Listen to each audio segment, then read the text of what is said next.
The former Anchor Infinity has now entered the asset restructuring phase. Work will be carried out under the guidance of a special task force jointly established by Apex and Hycros headquarters. The Project Astralis will be restarted with joint support from Apex and Hycros headquarters. This time, the Hope Fleet's objective is to delve deep within the space-time turbulence. Ms. Brevi, a scientist from Hycros' Special Task Force, has led her team to the Hope Fleet. Brevi's team is incredibly experienced in research on space-time turbulence. Bleep bloop! Long time no see, Authorizer. Oh, wait, I should instead refer to you as Acting Archon of District 4.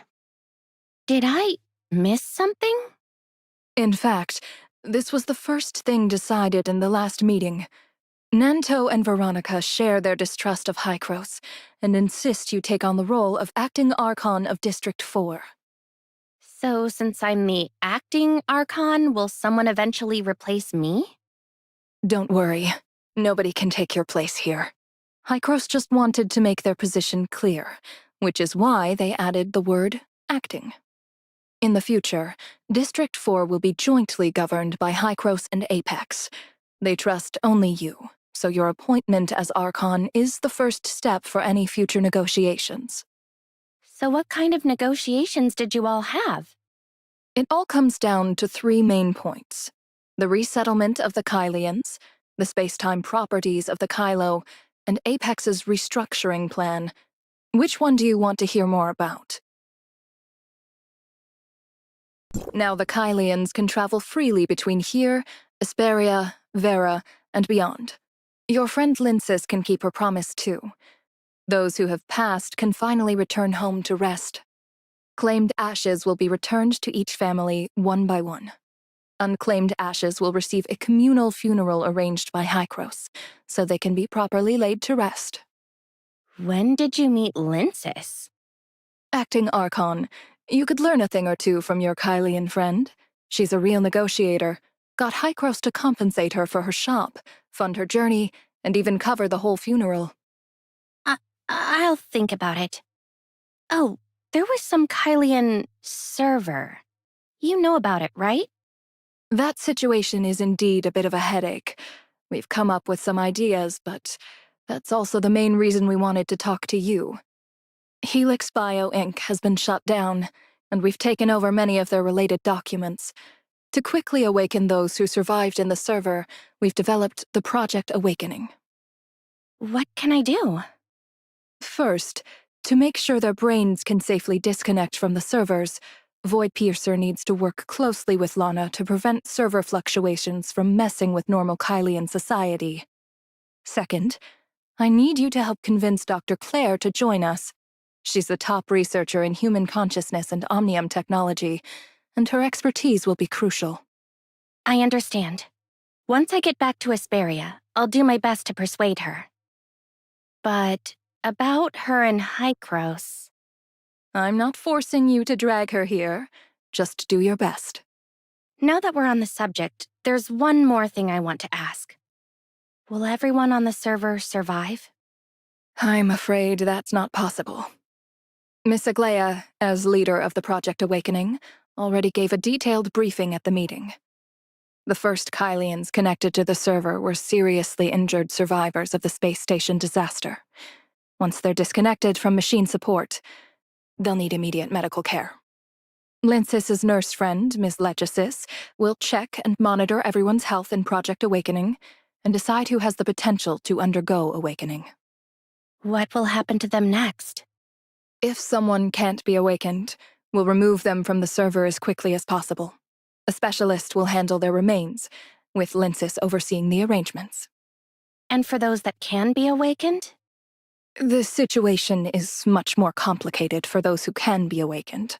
Their consciousness data is incomplete and varies from person to person, so each will need a personalized approach. Fortunately, your experience awakening Miss Aglaia was a big help. After his earlier failure, Nanto has become much more adaptable to the brain-machine interface. Right now, he and Miss Aglaia are overseeing preparations for the brain-machine interface lab and plan to train the first cohort of brain-machine awakeners within 6 months. Sounds like we have our work cut out for us. With Dr. Claire's help, I believe we're well suited for the task. I will do my best. It all comes down to 3 main points. The resettlement of the Kylians, the space-time properties of the Kylo, and Apex's restructuring plan. Which one do you want to hear more? As for that, I'll let our space-time turbulence expert Brevi explain.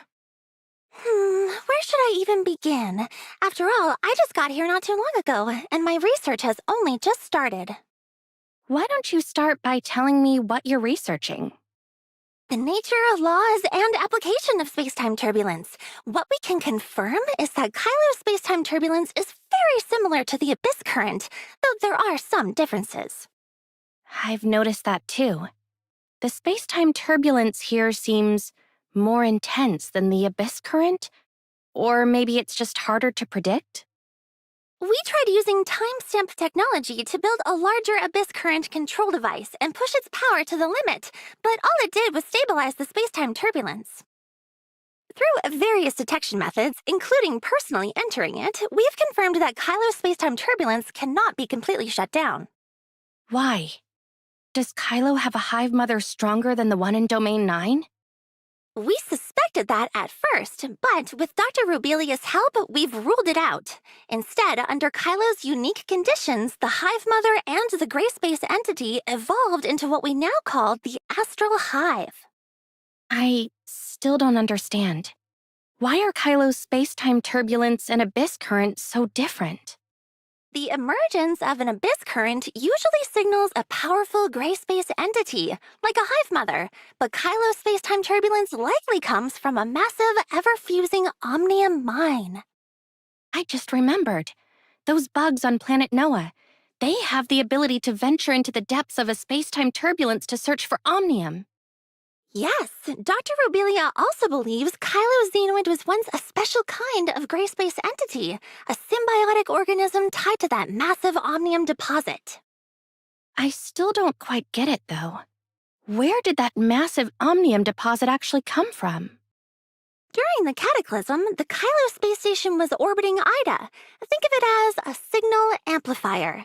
The omnium fluctuation from the explosion was amplified by it and transmitted to even further out. Further out? Is that the huge omnium mine you mentioned? Correct. 2 similar waves resonated, causing another explosion. The ancestors of the Astral Hive, like the Kylians, were caught in the blast and lost their homes. So the space-time turbulence is a result of the explosion? How do I put this? Have you ever seen a quantum hole, like one buried underground with tunnels branching out everywhere? Or a house that's been blown apart? Are you saying the space-time turbulence is the Astral Hive's nest? Or the cracks torn open by the explosion? Aha! It's like a house built over a giant quantum hole. When the hole collapsed during the explosion, the house fell in. The Kylians lived in the house, the bugs lived in the quantum hole. So the quantum hole itself is a massive omnium mine, and those xenoids, after losing their home, are digging through humanity's ruins trying to find their way back? You're almost getting it. Kylian space-time turbulence is powered by a massive omnium mine ignited by the Cataclysm, which is why we can't easily shut it down. Those scattered, erratic patches of space-time turbulence are actually 2 parts of the Astral Hive trying to find each other. Next, I'll explain how we monitor and stabilize it. Hold on.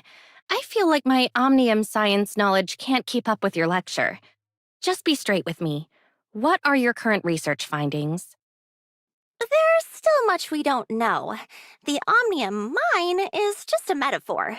Where does all this omnium come from? A mine, a star like Mara, or a hive mother beyond our imagination? You still don't know? I don't know. That's why Hykros funds Project Astralis. Fortunately, General Veronica is an idealistic hero, just like the protagonists in those comics who never stop moving forward. I only chatted with her for a little while, and I couldn't help but want to help her pursue her dream of exploring the unknown. Hope beyond the stars. Speaking of Project Astralis, I just heard on the news that it's been restarted, and the objective is to explore space-time turbulence. Is that really safe? Don't worry, the abyss current and space-time turbulence are very similar in nature. Though we can't shut down the turbulence, timestamp tech has been quite effective at stabilizing and monitoring it.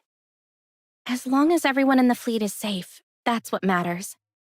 I think I learned a bit too much science today. It all comes down to three main points: the resettlement of the Kylians, the space-time properties of the Kylo, and Apex's restructuring plan. Which one do you want to hear more about? From the credit system to the manufacturing of spaceships and mechas, and every aspect of the Kylians' daily lives, everything was once supplied and managed by Anchor Infinity. With Rafa fallen, Lana's model accelerating, and Aglaia now awakened, Kylo is about to face a major upheaval. I thought Apex and the Hope Fleet would team up to stop Hykros from interfering in Kylo, but I never expected it would end up being Apex and Hykros joining forces. General Veronica has always considered Project Astralis her top priority. She also helped topple Anchor Infinity because Rafa kept getting in the way of her plans. She's an excellent leader with good judgment. But for a project as massive as Astralis, you need a logistics team that's highly efficient and extremely well organized. Can Hykros provide these? This is all thanks to you. Without your link to Domain 9, we wouldn't have been able to bring in timestamp tech to help the fleet stabilize and monitor the space-time turbulence. What about Apex? Anchor Infinity only took over Apex in the past decade or so. Both management and rank and file staff still include many people from the old Apex. Even if Aglaia hadn't woken up, nor had Nanto cleared his name, the old Apex staff would have rebuilt everything. Names may change, but these people will carry on Anchor's legacy and restore Kylo. So, an independent Hykros branch here is unrealistic.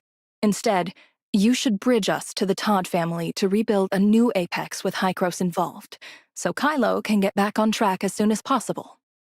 As expected, you quickly found the best way to protect your interests and even secured a partnership in such a short time. I'm impressed. How could a deal be struck so fast? The credit system, Planet Noah's Omnium reactor, Anchor Infinity's assets and patented technologies. We haven't had a chance to discuss any of this in detail. Only when you formally accept the appointment as the acting Archon of District 4 can we proceed with meaningful negotiations. Sounds like I don't have any room to refuse. Do you have any reason to refuse? Well, a role this important sounds exhausting, doesn't it? Perhaps I'm just too lazy to take it on? If there are specific tasks you want to handle yourself, do them. Anything that's a hassle or too hard, anything you don't want to do, just leave it to me. Sounds like I'm just some figurehead, huh? Not exactly. Think of it more so like the relationship between Nanto and Aglaia. What does that mean? Nanto carries the burden left by his adoptive father, sustained by an obsession to revive Apex. He has been covertly plotting for years, all to rebuild Apex and rescue Miss Aglaia. During the negotiations, Nanto pressed for greater influence on Aglaia's behalf to maximize the Todd family's interests. Unfortunately, Aglaia always aimed to fulfill Asurata's vision for the Todd family, which requires Aglaia's cooperation.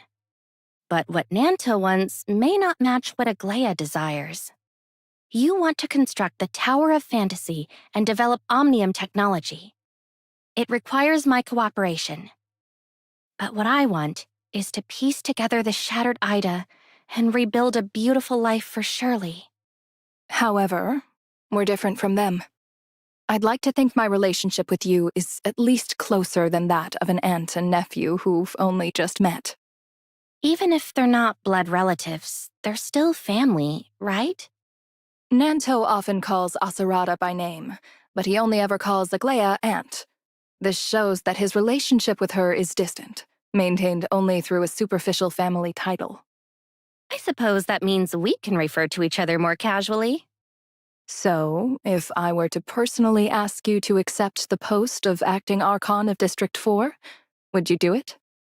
If I really become the acting Archon, What do I need to do to live up to that title? Is it possible for me to make Kylo a better place? What do you believe Kylo needs to become a better place? A place that wouldn't drive Asarada to his death. A place where Linsis could live a decent life without having to rely on deceit. A place where Nanto and Veronica can uphold their ideals without compromising their conscience. A place where good people rarely turn evil, and evil people find no reason to do wrong. The environment can change a person, but not everyone will be swayed. Some people, when faced with challenges, are simply more likely to abandon their principles than others. No one is perfect. In extreme circumstances, anyone could be forced to sacrifice something. But if those circumstances never arise, no one would have to sacrifice a thing. Is this your insight into Kylo? No wonder everyone who comes to see me insists that you serve as Kylo's acting Archon. Not sure if I mentioned this, but I met pre-Cataclysm Asarada in the network. Every time I see Nanto, I feel a bit like an elder to him, as if he carries echoes of everything Asarada went through. Before the Cataclysm, Asarada would never let a kid shoulder Kylo and Apex's future. A later chance encounter reinforced my belief that he did everything he could to protect Nanto's freedom and dreams.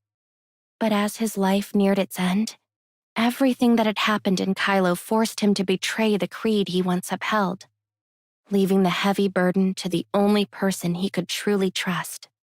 Now that Aglaia has awakened, the reconstruction of Apex is imminent.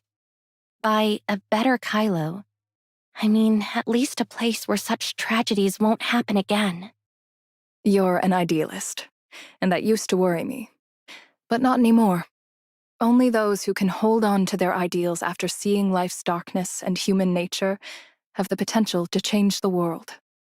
Thanks for the compliment? It all comes down to 3 main points: the resettlement of the Kylians, the space-time properties of the Kylo, and Apex's restructuring plan. So does this mean that every time I see you from now on, I'll have to learn something new? Learning and mastering are 2 different things. Once you become the acting Archon, your journey will have only just begun. Don't say things that'll make me regret saying yes to you. So, about accepting the appointment, what do I need to do? Do I have to take some kind of exam, or is there a ceremony? When you get back to Hykros, we'll make the arrangements.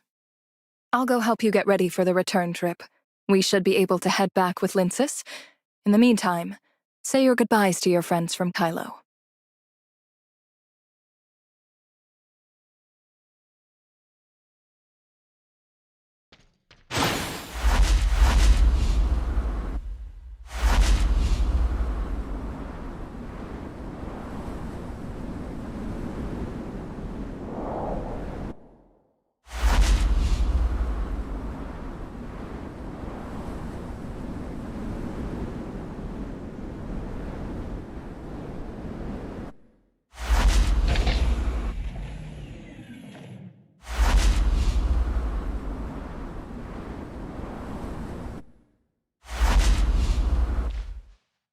Most of Anchor Infinity's people have been cleared out, and former Apex employees have taken over production line management at companies like Robocore Inc. Currently, Apex is still facing staff shortages, and Ravenport Shipyard is ready to take over the production line for civilian spaceships. Spaceship production and maintenance should be restored soon, but it will take some time to meet the demands of Project Australis. The biggest challenge remains the energy supply. Authorizer? It's been a while indeed. Hello. Hi, everyone. I'm going back to Ida, so I came to say goodbye. Why is Helene here, though? Veronica said I have extensive experience navigating space-time turbulence, so she invited me to be the fleet's navigation advisor. I see. By the way, I just saw the general's speech on the news. Congratulations! Project Australis can finally be restarted. That may be true, but there's still a lot to do before we can actually launch the first fleet. What type of organization will Hykros and the Todd family form? And how will duties and collaboration work? Also, how will shipping, fuel, and related companies operate going forward? That doesn't even include details like personnel preparation or safety management. Only after all of these are finalized can Project Astralis truly be restarted.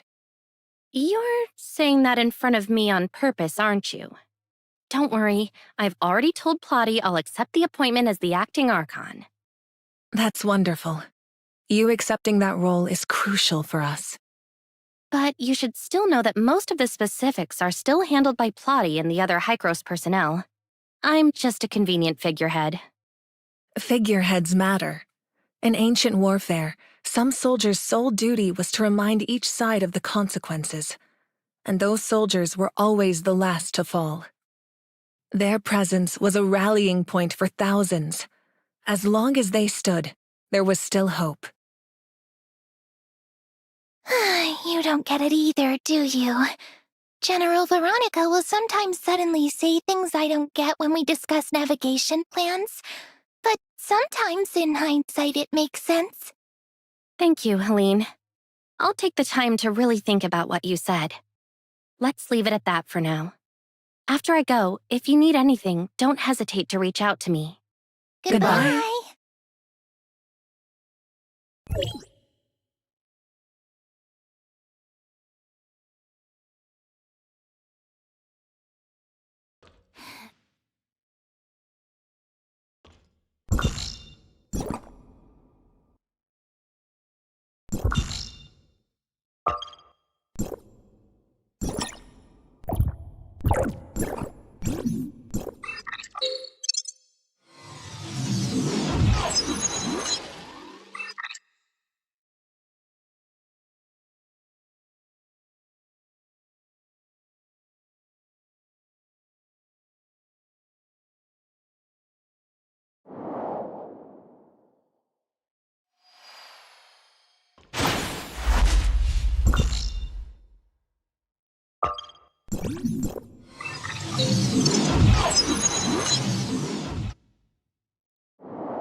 Miss Lechesis, the Helix Bio Inc. data you requested is all here.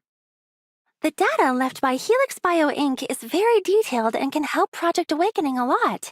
However, confirming the specific safety indicators for Awakening will require some more in-depth research. All of this data comes from their inhumane experiments on humans. The more detailed the data, the more the Kylian people suffered. As a Todd, I must take responsibility. You only just woke up and you're already jumping back into work. Are you sure you're okay with that? Hello, Acting Archon. Plotty already told you guys about the promise I made to her? Aunt Aglaya, I'll go and help Miss Lechesis for now. Thank you. Are you okay? No. If you woke up, found everyone you knew gone, suddenly had a nephew you'd never met, and carried memories from a parallel world that felt out of reach, along with all this mess, would you be okay? Sorry, that wasn't what I meant to ask. But hearing your complaint puts me a lot more at ease. You just mentioned memories of parallel worlds. Have you managed to sort them out? When I woke up, I was lost for a long time and couldn't tell what was real. It wasn't until Nanto showed me my brother's things and told me all I missed in Kylo that I began to truly understand. I've finally begun to understand which memories are my own experiences and which were parallel lives I experienced through data transferal. I trust you completely because of those memories from the virtual worlds. I'm still the same person who experienced the Kylo space station disaster. I'm sorry if I've disappointed you. How could I be disappointed? I'm just worried you might get lost after everything you've been through, struggling to adapt. You don't have to become someone else or live up to anyone's expectations. How could I not live up to it? So many people are still waiting for me to awaken them, and I have to make my brother's dreams come true. You've only just woken up and now you're burdening yourself with heavy workloads? The Project Awakening. I heard about it from Plotty. That's not something you can solve overnight.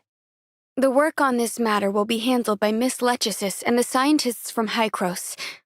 Hykros is said to have a scientist with extensive experience in human consciousness. Yeah, as soon as I get back to Asperia, the first thing I'm going to do is contact her for help. But this is only the beginning. What makes you say that? As I just mentioned, after 40 years frozen, waking up has thrown me into a world that's completely foreign. But I consider myself lucky, as I have Nanto to help me get accustomed to everything. There are many Kylians on the server who have been frozen even longer than you, right? Yes, 1.2 million people. Even if only a quarter of them awaken healthy like I did, that's still 300,000 people. They'll need somewhere to live once they wake up. With Hykros' help, plus backing from Asperia and Vera, providing for them and ensuring they have food, shelter, and work shouldn't be too difficult. The hard part is giving them a place where their hearts can belong. Especially for the awakened with no family or friends, helping them reintegrate into society requires long-term effort. Whether it was when you first arrived in Kylo, during your time in the server, or now after waking up again, you've always been looking out for everyone else. What, are you writing my award speech? If you want to come work on the Project Awakening, I wouldn't say no. I want to help, but I'm not familiar with this sort of thing and I don't really know how I can. I actually have something I need your help with, but it's unrelated to the Project Awakening. What is it? I need to confirm one thing first. Did you know my brother in the virtual past? Yeah, I think he's a really good person and truly an amazing brother. In that case, could you take me back to Asperia? I want to bring Nanto to see our hometown and rebury my brother. No problem. I can do that for you. I'll go get ready now. Wait, I'm not finished yet. Anything else? The collaboration between Apex and Hykros is a decision we made reluctantly after careful consideration. Furthermore, there is a reason we can only accept you as the acting Archon. I understand. It's because you can't really trust Hykros, right? In the virtual past, you learned about the history of the Norns Federation, but how much do you really know about the Servant and Hykros before that explosion? To be honest, not much. The Servant has always kept itself well hidden. As for Hykros, it was just a research institution of the Federation, but some scientists in it had already joined the Servant. After I woke up, I heard Nanto talk about a myriad of things, which reminded me of some archive materials I saw when my brother and I were rebuilding the Ark space station. Upon arrival on Kylo, we only knew that our father had been persuaded by the government to fund the space station. After the explosion, in chaos, only we could repair the space station.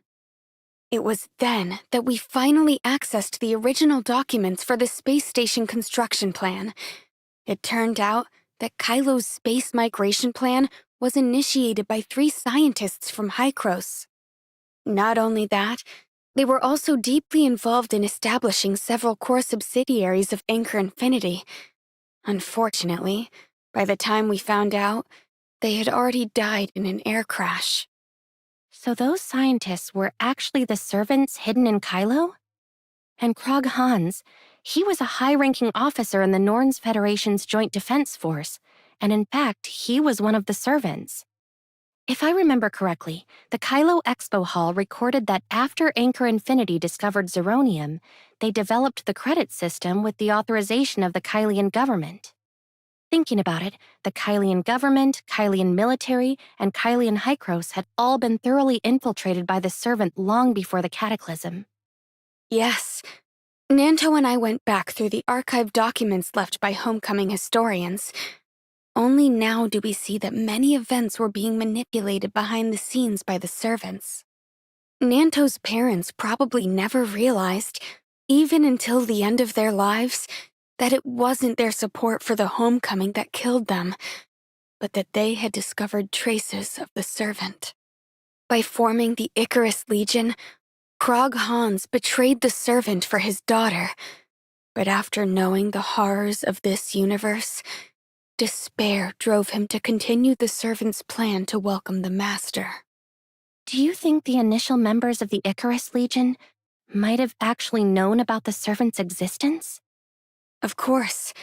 The Icarus Legion had encountered more than one covert purge by Anchor Infinity. Lola and I are alive thanks to Krog Hans keeping everything well hidden. It appears Anchor's past suppression of the homecomers wasn't driven solely by power and profit, but by fear. If the Icarus Legion succeeds, the servant will inevitably be exposed. You never realized that behind all of this lies the power of the servant, which is why you always thought Hykros, the one who initiated the Ark Space Station project, was the enemy. Even now, we still don't fully trust Hykros. That explosion wiped out too many leads. No one knows how many servants survived or where they're hiding. Servants are known for hiding within other organizations, like parasites clinging to a host. That way, if their plans fail, they won't be exposed, and the blame won't fall on them. I'm telling you this as a reminder. They're incredibly cunning.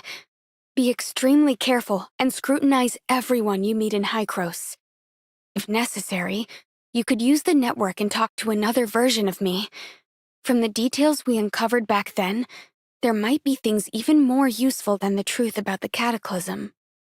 Thanks for the reminder. I'll think it over.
What happened? Why are you in such a hurry to meet with me? Finally, now that everyone is here, I declare the Icarus Legion's renaming ceremony officially open! Renaming ceremony? Please welcome Captain Carrot for a speech! Ahem. I hereby announce that, from this day onwards, the Wednesday crew will be known as... the Icarus Legion! To Icarus!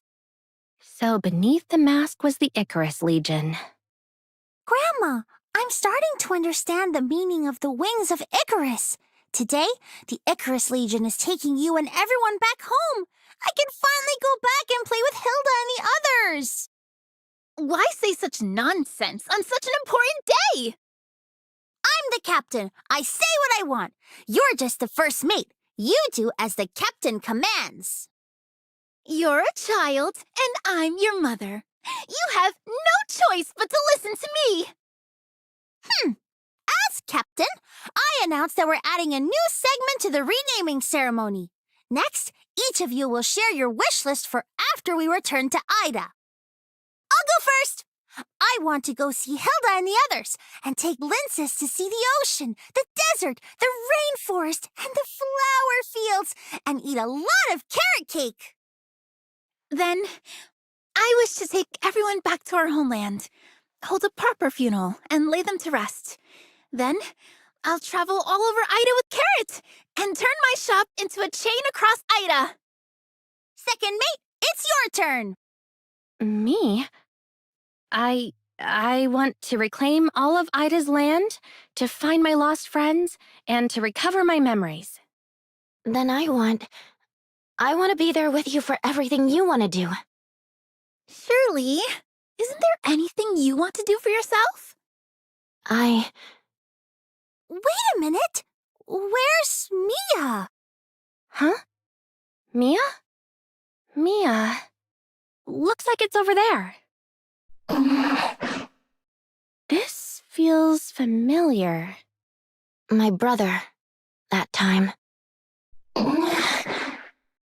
Please, Mia, I'm sorry. Can you talk to us? When we get back to Ida, what do you want? We'll make it happen. Mia, no. Don't bring the little kid. The little chubby kid. Mia, since you're so mad this time, I, being the grown-up, won't take what you say personally.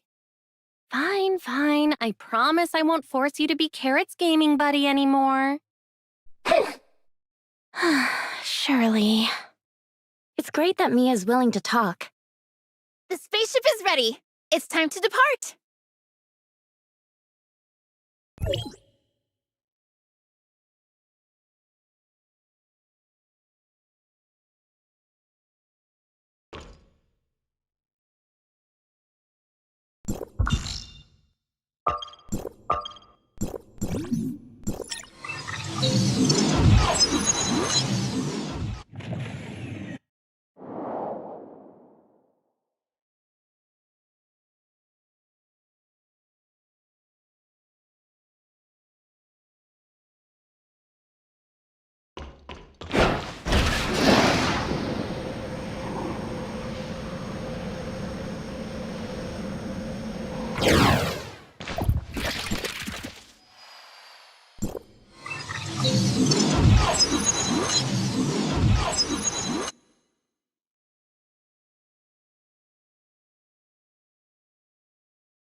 Yanuo?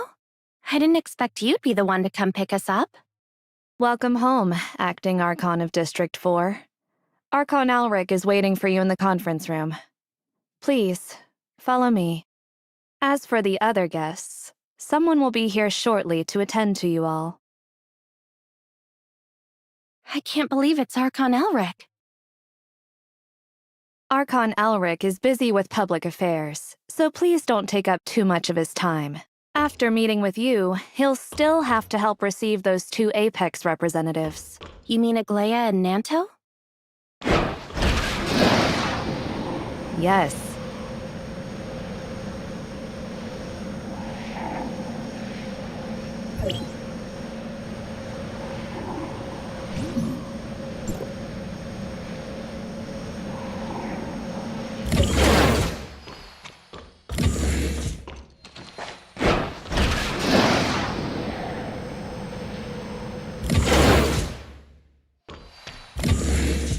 To help you get accustomed to the role of acting Archon, Plotty suggested that I assist you.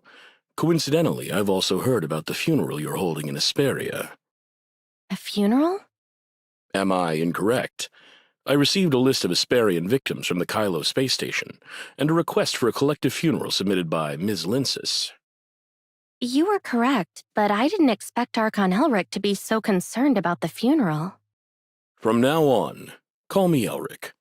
You're now an Archon of District 4. It's time to start acting like one. Elric? What would you like to know? As a District Archon, what exactly do I have to do? The District Executive Officer is the highest authority in the district, and all matters, big and small, must be reported to you. However, the key issues vary from one district to another. For example, District 9 has long since focused on research into aberration and omnium. District 7, meanwhile, has been dedicated to improving the local environment and constructing urban settlements. Kylo's primary focus is the space-time turbulence research and the Project Awakening. That's how it is. But Kylo isn't the same as Asperia or Vera. Hykros plans to co-govern Kylo with Apex, so how much the District 4 can achieve will depend on the upcoming negotiations. Plotty is much better at this than you are, so leave it to her. Your close ties with Apex will only work to your advantage. Plotty mentioned something similar. My experiences in Kylo and the people I know make me the best candidate for this position. After all, a District Archon rarely handles hands-on tasks. Their main responsibility is to make the right decisions and ensure others can carry them out without distraction. This requires everyone to trust you completely, both those who report to you and those you must report to. Take me, for example. My research talent doesn't come close to a genius like Brevi, and in combat, I can't hold a candle to an executor like Yanwo. In other words, I became an Archon not because I possess any extraordinary talents or abilities, but because I'm the person the HQ in District 9 trusts most. You're a member of Hykros who's been through the Cataclysm, so of course they trust you more. I think I'm starting to understand what you mean. But like you said, Kylo, Asperia, and Vera are all different. I should probably take some more time to really think about how to be a good acting Archon. Why are you so focused on the funeral? Is it really that important to you? This is the symbolic beginning of the collaboration between Kylo and Hykros, and it's also a sign that we've reclaimed a new sub-district. Naturally, this is very important to HQ. Forget it, you're an Archon now. There's no need to speak so cryptically. The production of the T5 suppressor was essentially a case of acting first and reporting later. Trying to get HQ's approval before implementing suppressor upgrades is simply too slow. T5 suppressor outperforms T3 in stability and effectiveness, which has led to more exchanges between Asperia and Vera. But this also means the HQ's control over the two regions has been weakened. HQ has sent people to investigate who's responsible. Although Plotty assigned this task to you, it ultimately benefits the people of District 9. You're all capable. Don't let it weigh on you. Wait, are you taking the fall for me and Plotty? I suppose it's something an Archon has to do sometimes. Consider holding the funeral and guiding you as HQ's way of putting me in my place. Right now, in Hykros' eyes, Kylo's greatest value lies in its Omnium reserves. With Plotty there, it makes no difference to HQ who serves as the District Archon. Even though organizing funerals might seem like a punishment, I actually enjoy this kind of work. One of the names on the list of the deceased is my former teacher, Roger. I once worked in his laboratory, and he helped me greatly. I thanked him in both my master's and doctoral theses. It's an honor for me to be the one to bring him home. Your teacher, did Franz and Dr. Claire know him too? Of course. Mr. Roger was Henry's PhD mentor, and he also taught Claire and Loon. Speaking of which, I have a rather presumptuous favor to ask. You're not seriously thinking of inviting Dr. Claire to the funeral, are you? Actually, I am. This is a good opportunity to have a proper chat with her. I'm currently planning a trip to Cetus Island too, so I'll keep that in mind. But I can't guarantee she'll agree to come. I understand. Still, I'd be very grateful if you could help deliver the message. This is a good chance to further communicate with Kylo. It's already been discussed, so HQ will cover all expenses. I've asked France to help with the funeral arrangements. He should have arrived by now. That makes things a lot easier. Thank you, Elric. I've said what needed to be said. I know you and Shirley are eager to visit the shelter, so I won't take up any more of your time. Now I need to attend to 2 distinguished guests from Apex.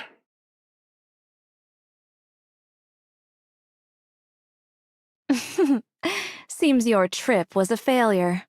All my efforts were in vain. I won't give up. I'll prove that I'm the perfect angel of clemency. Perfect. Is this the kind of perfection that everyone sees as just another form of clumsiness? What nonsense are you spouting? Trying to be normal is far more difficult than being perfect by default. An idiot like you would never understand. If Frigg hadn't forbidden me from fighting you, I'd cut you in half. She might be protecting you, not me. Weirdo! Hurry up and tell me what message you want me to pass on. If you keep stalling, I'm going to lose track of them. Since you've been in Kylo, have you done anything besides following Shirley and the others?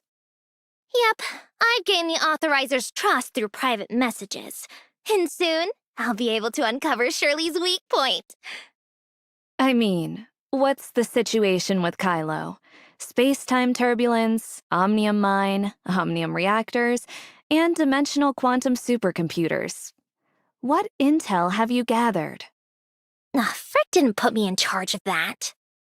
So why do you think I planted you in Brevi's research team? I still have to run errands for you? This is Hykro's headquarters. Don't even think about following me. I can get you out safely another way. Come with me. How about Shirley? They'll definitely head back to the shelter. We won't lose them. Great!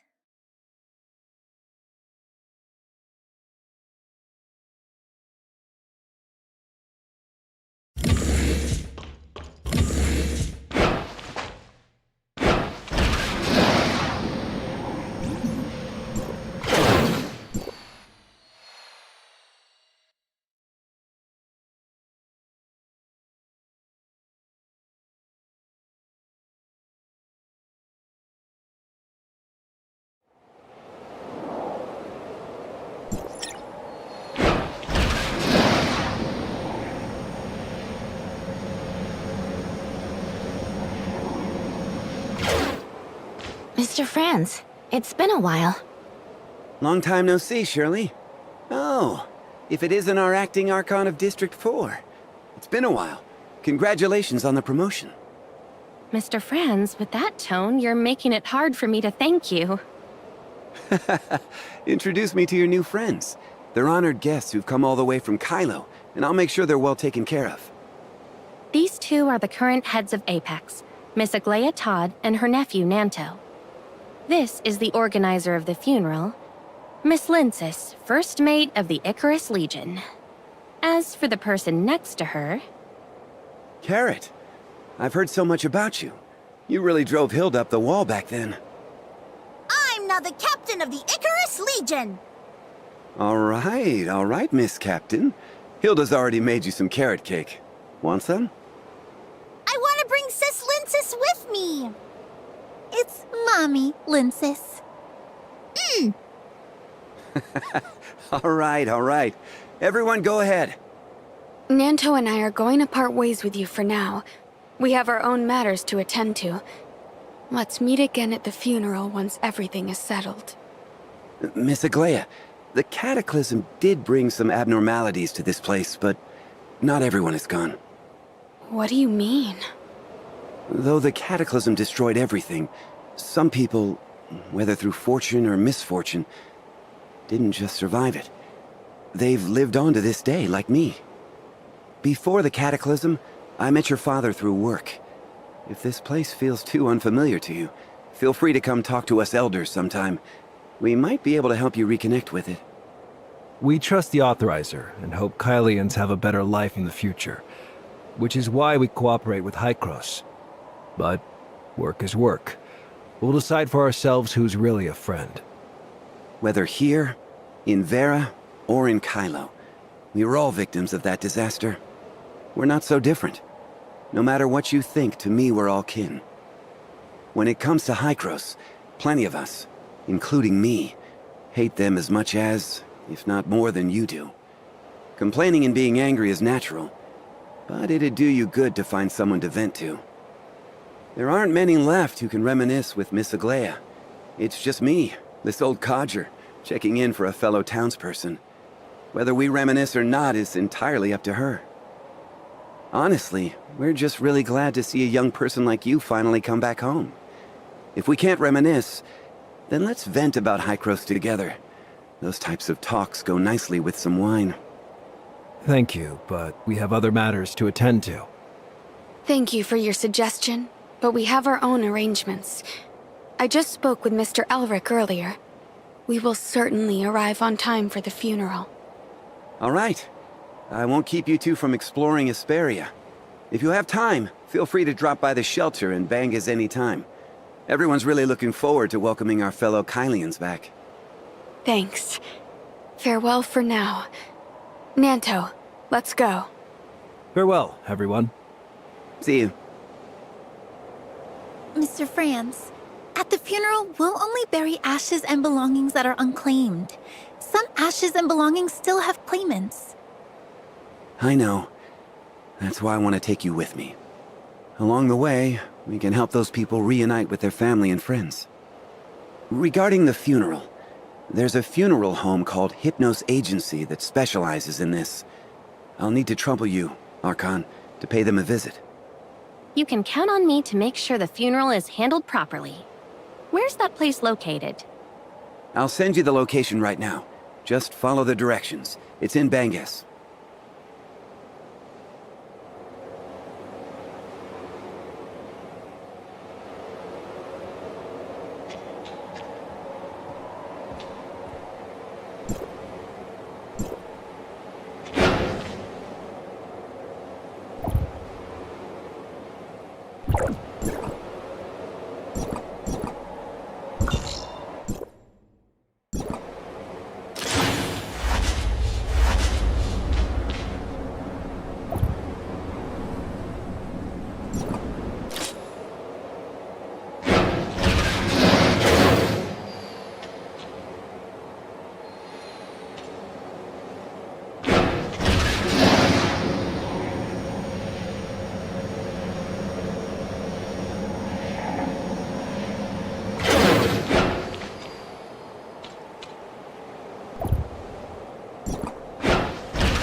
According to the coordinates, the Hypnos agency Mr. Franz recommended should be nearby. Wow, it looks so lively. Hey, I claimed this spot. No cutting in line. Quick! Sit down! Sit down! This time I really have to see how this trick is done. Welcome, everyone, to The kingdom of magic. Just reach out your hands and your very own miracle will appear once more. Hello again, kids. I bet you can't wait to get started.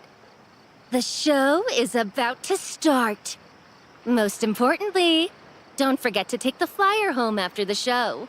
It includes a 50% off coupon. Woohoo! Very! I've been waiting for so long! Last time, the story followed me, the brave crow girl who crossed time, endured countless hardships to return to Ida from 1,000 years in the future to find the Reaper, foretold to end the curse. After a long search, today Barry finally seems to have sensed the Reaper's presence. However, she still doesn't know whether the Reaper can truly end the curse. This looks so fun. I didn't expect Asperia to have a talent show nowadays. Can we stay and watch a bit longer? Sure, we've still got some time, so let's watch a bit more. To celebrate the Reaper's appearance and Hypnos Agency's 30th anniversary, Barry will pour her heart into a special performance. Death Contract. Death? Contract? That sounds terrifying. Barry will uncover the Reaper among you, then have the Reaper cut her in half. If Barry doesn't survive, it means the Reaper is real. Huh, look at you all frightened. Still being a little brat, huh? This is actually an ancient magic trick, the body separation technique. Don't worry, she won't die. She can be pieced back together again. This magician really knows their stuff. No wonder they're so popular. Let me see. Where is the Reaper? Found you, Reaper. Is she looking at us? You two over there. Quit gawking. Yeah, you. Come up on stage and let me see whether you really are Reapers. Looks like she's talking about us. Well, when in Rome.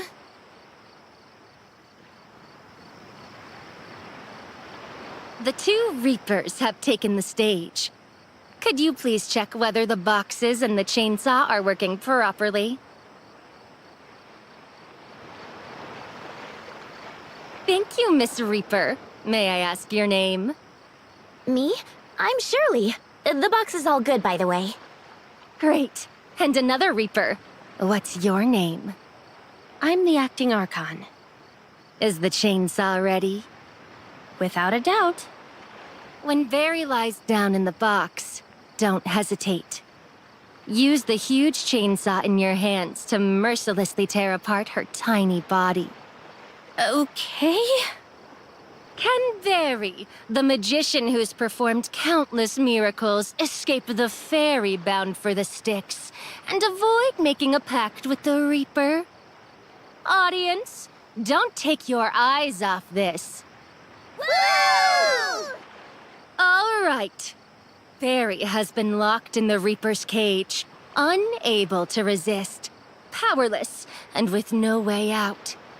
This is no longer just a magic performance. It's the ultimate near-death experience. Everyone, let's count down together for the Reaper. 3, 2, 1! Reaper, what are you waiting for? Give me my sweetest release. All right, I'll get to work. Ah! It hurts! It hurts! I'm dying of pain! Huh? Wait a minute. Did I actually cut her? Ow, ow, ow, ow, ow, ow! Ugh! I can't believe it actually hurts this much. Are those the whites of her eyes? Was that a magic mishap? That's terrifying! I want to go home! As if. I'm kidding. Fooled you all. Kiddos, line up to pick up a flyer. After that, Barry will continue with the second half of the Death Contract performance. Body fusion. Hey, but, where did everyone go? Huh? Do you mind letting me out of this box? Darn it! Not a single flyer was taken. Those little brats. I've wasted all my effort. You really went all out, didn't you? I'm sure everyone on Astra heard you screaming. What do you know? I really was hacked by a chainsaw. I just really wanted to put on a good performance. Who knows what these little brats are thinking? They don't appreciate anything. Oh, by the way, take this flyer.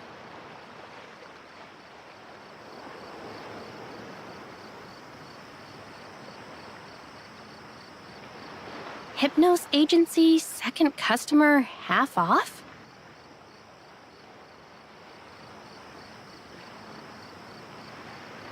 Isn't the Hypnos Agency the funeral home Mr. Franz introduced us to?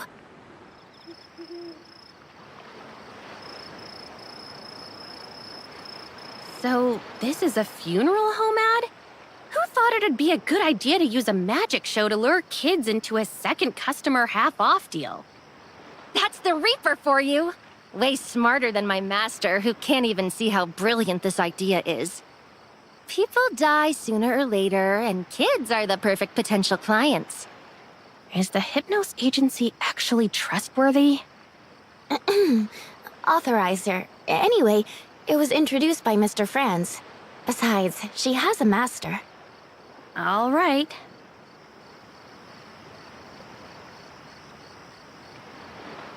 What did you say? A funeral for 300 people?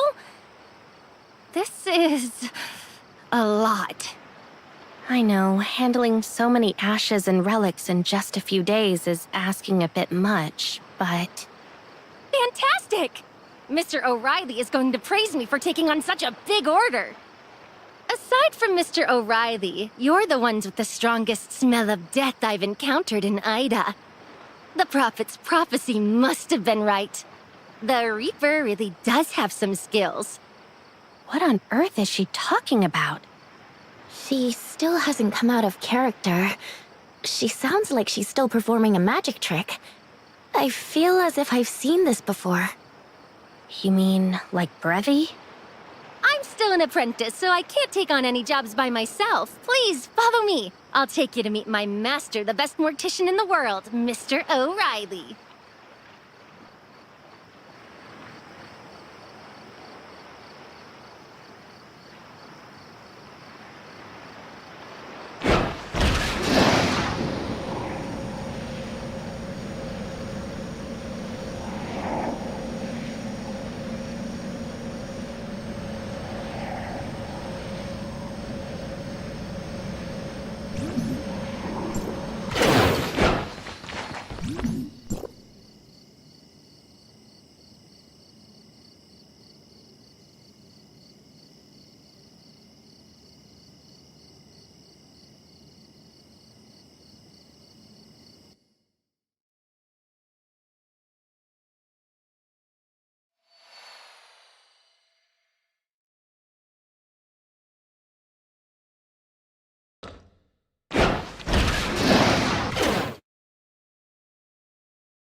Why are you hesitating at the door? Please, come in. Hey! Wait, it's you? Miss Barry, hello. Hi, Yako. How have you been lately? What brings you here? Another business matter? Today is our parlor's 30th anniversary. The second customer gets half off. No, I don't need anything for now. Ever since my father passed away, I have no other family. I came to thank you. Thank you for saving me back then, and for helping with my father's funeral. A funeral service? Well, Barry's not as unreliable as I thought. But seriously, how's a kid this small even here without an adult? Not a big deal. I'm a professional mortician. No matter who the deceased were in life, if they sign with Hypnos Agency, Barry guarantees they'll leave this world with dignity. I forgot to congratulate you earlier. Now that the funeral's over, your good days can finally begin. Congratulations? Good days? What do you mean? Is it not obvious already? The dead are gone. May they rest in peace. Your father is finally free from suffering. You don't need to worry about him. You can live the life you want. Isn't that something to be grateful for? Be grateful for? You want me to be happy that my dad is dead? Shouldn't you be happy? His suffering is over and yours is too. If you weren't so young, I would toast you with a glass of champagne. Where on earth has Franz brought me? You... No need to thank me. I'm just... Stop making fun. Even if he was in pain, even if he became an aberrant, he was still my dad. As long as he was here, I still had a home. I wouldn't be left all alone. You're just messing with me, aren't you? You know my dad turned into an aberrant, and now I'm an unwanted orphan. And the other kids laugh at me and pick on me for it. I didn't mean it that way. I just wanted you to be happy. He was my dad, my only family. You really expect me to be happy right now? That day, when you helped him with his mortuary makeup and slowly restored the way he used to look, I felt so happy. And I'm truly grateful to you. That's why I came to see you today. But... After he left, I miss him so much. But I'll never see him again. I have no friends, and I don't know anyone else. There are so many things I want to say, but I don't know who to talk to about it. I really thought that since you had seen him as he used to be and helped me lay him to rest, you'd understand me. I thought I could share everything in my heart with you. But you actually... You're just cold-blooded and heartless. You don't understand anything at all. What do you mean, don't understand? Watching someone you were once so close to gradually weaken, lose their mind, and even hurt you? Over time, all you can hope for is that they find relief. Now that your father has freed himself from those heavy shackles and found the peace so many long for, shouldn't you feel happy for him? Don't you feel the weight in your heart has finally lifted? Huh? What on earth is this mortician saying to a little boy who's lost his father? What kind of place is the Hypnos Agency? This place is literally the worst funeral home in all of Asperia!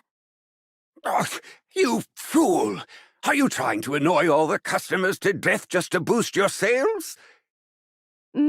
Master, are you feeling better? Sorry, kid.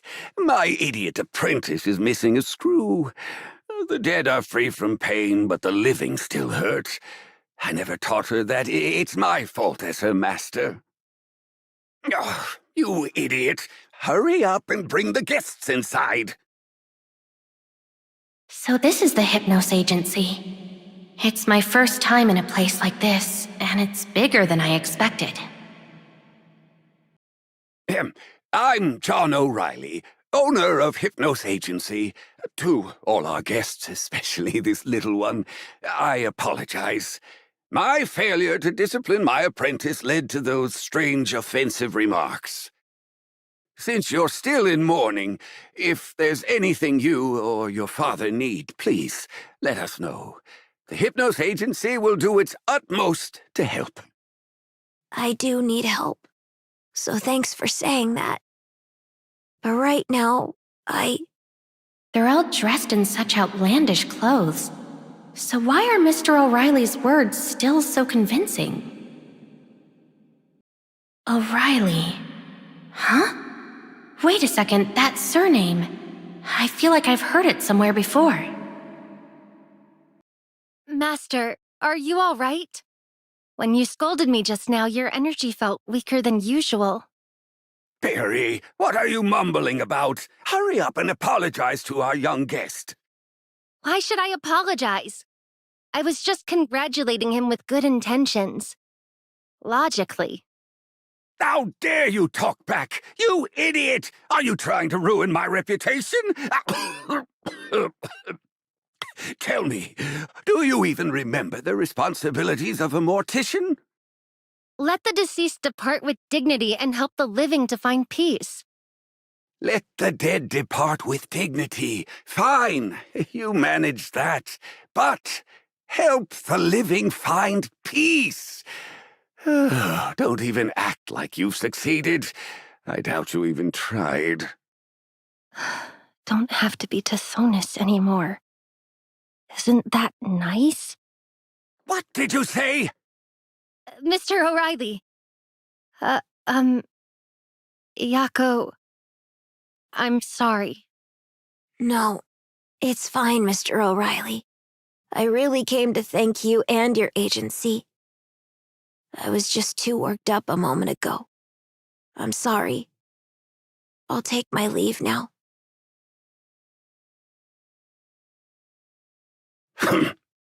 This child seems much more mature than they look.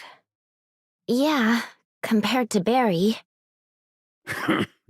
That kid's got real backbone, huh? Fine, Barry. This is the first customer complaint in Hypnos Agency's history, so you'd better handle it yourself. A customer complaint? The customer was so angry they called us the worst in Asperia. That's a complaint, isn't it? If we can't resolve it within a week, your full-time application will be denied, and you'll have to go back. Why is this happening? Does this mean I'll never get the chance to become the Reaper's ferryman? As for you two, I'm sorry to have kept you waiting. Is there anything we can help you with? Mr. Franz sent us here. Oh, may I ask which of you is the chief mourner? You don't know? I thought Mr. Franz had already mentioned it to you. What do you think, Mr. O'Reilly? See? I told you I'd bring the big bucks. Mr. O'Reilly? Kylo? You guys just got back from Kylo? Oh, last time I was out drinking with Franz, he said we'd soon be able to travel freely between here and Kylo. Is that true? Not yet. There's still a lot of foundational work just getting underway. But after a while, it should be possible. Would you like to go to Kylo and take a look around? I have some business to attend to. Archon, the Hypnos Agency will take care of our fallen compatriot's funeral. No, please, leave it to us. We won't charge a single cent. What? For free? Mr. O'Reilly, we appreciate your kindness, but Hykros has already said they will cover all the funeral expenses. I said we won't take it, and I mean it. You two from Asperia have already done enough for Kylo. It's time for me, a Kylian, to do my part for my own people. You're from Kylo? You mentioned Kylo earlier. Did you move to Asperia before the Cataclysm? Oh, it was all misfortune.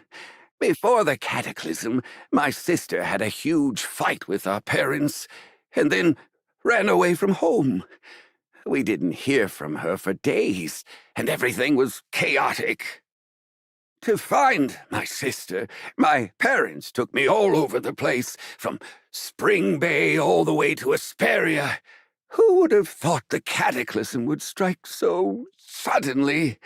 And we never made it back. On their deathbeds, my parents made me swear to find my sister.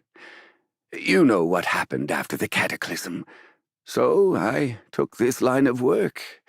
I take any job, whether for normal people or aberrants. To be honest, I've spent most of my life traveling through Asperia and Vera, and I had long since given up hope. But unexpectedly, now I have a chance to go to Kylo and find her. May I ask what your sister's name is? As the acting Archon, I might be able to assist you. Thank you so much. Her name is Lola O'Reilly, born on May 1st, 2651. She lived at 32 Pine Street, Spring Bay, Kylo. Mr. O'Reilly! Here, use this handkerchief. Appreciate it. What are you waiting for? Go pour some tea for the guests. Authorizer. This Lola. Could she be... Mr. O'Reilly, I think we might know the person you're looking for. She has already passed away, but she has a granddaughter named Carrot. Are you sure? It's really her? I'm positive. I was prepared for this, really. This was probably how it would end. After all, so few people survived the cataclysm and made it this far.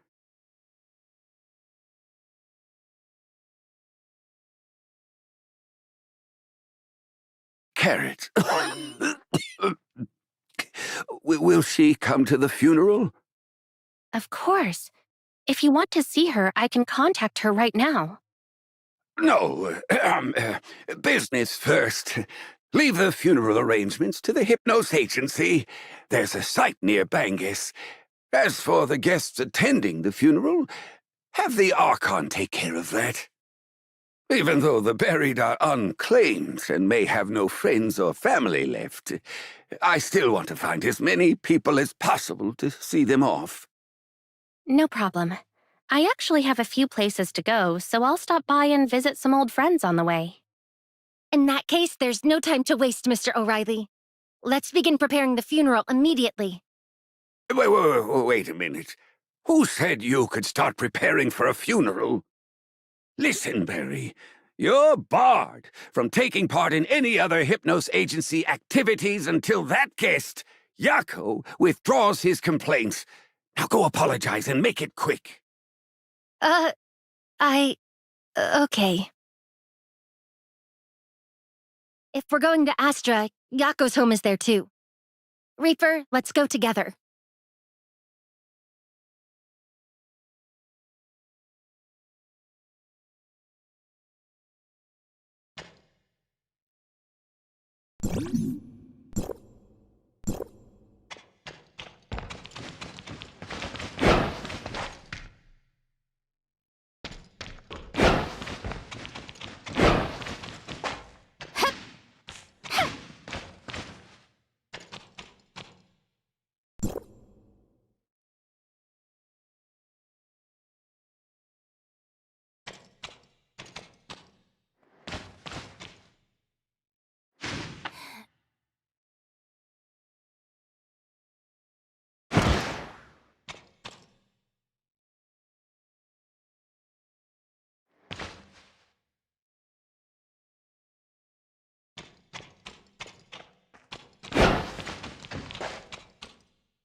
Grandpa Dias, this box is really heavy.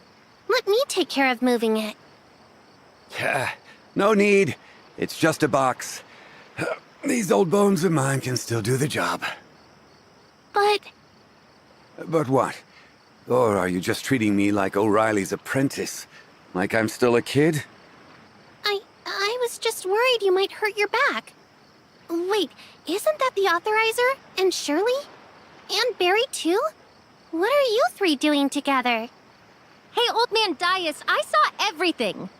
Leave the box halving to Hilda. Overexerting yourself isn't good for your back. That crazy crow girl?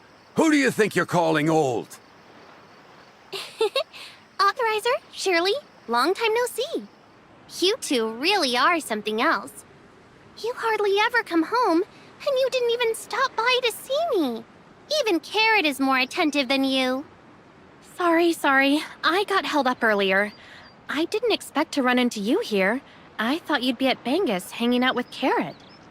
She's way too mischievous to sit still, and I'm busy myself.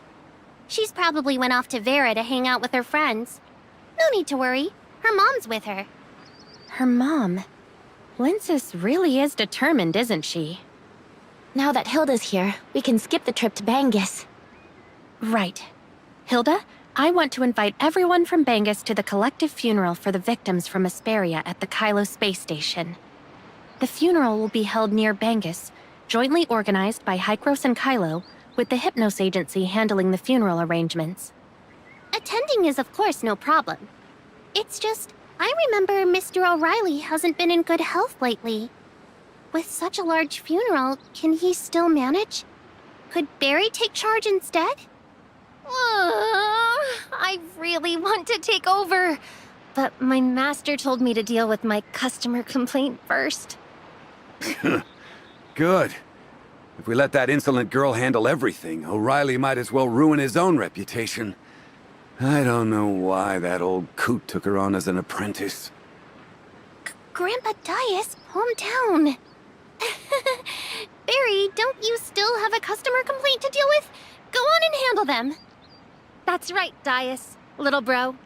If you ever want to stop by the Hypnos Agency for tea with my master, you're always welcome. Did I just hear that right? Barry called Dias little bro and old man? You've just met her. You'll get used to it. She's a 200-year-old crow witch, ferryman of the dead, even crossing the Styx to find the Reaper. To her, Dias is just a little bro. Ah, you ask me. Today's youth have their heads all messed up from reading too many novels and comics. Hey, Dias, I was just joking. Don't go. Looks like Barry doesn't have the best reputation around here. They're really just trivial matters. Barry's a pretty warm-hearted girl and works efficiently, but she's also a little scatterbrained. Scatterbrained? Pretty much. I thought her stories were mainly to entertain kids with magic tricks. But she keeps going on about the Reaper and the Styx. Everyone thinks she's a bit odd. Especially Grandpa Dias. He's the most sensitive. Last time he had tea with Mr. O'Reilly, Barry got him so worked up his blood pressure spiked, and he canceled his coffin reservation on the spot. I got so caught up chatting with you that I forgot I've got a shipload of goods to check. You go on and take care of that. We should go see Celine now. All right, I'm off. We'll definitely attend the funeral. Don't forget to tell me the time and place. Goodbye!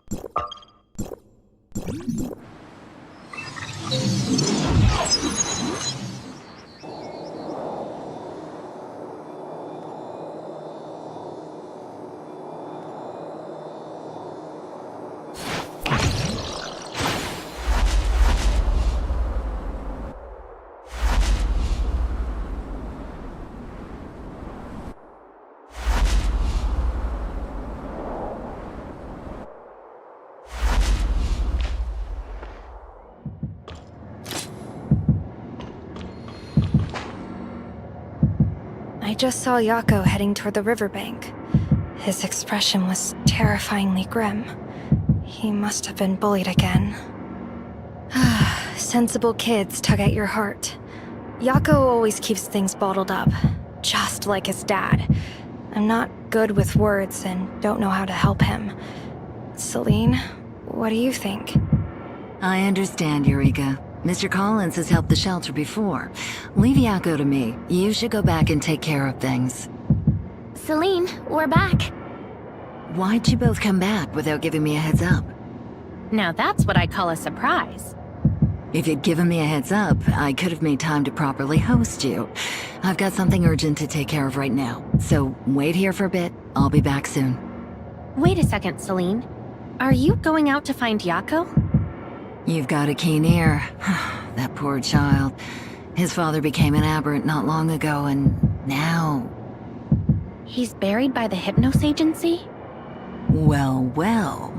The Archon of District 4 is more well-informed than I thought. Actually...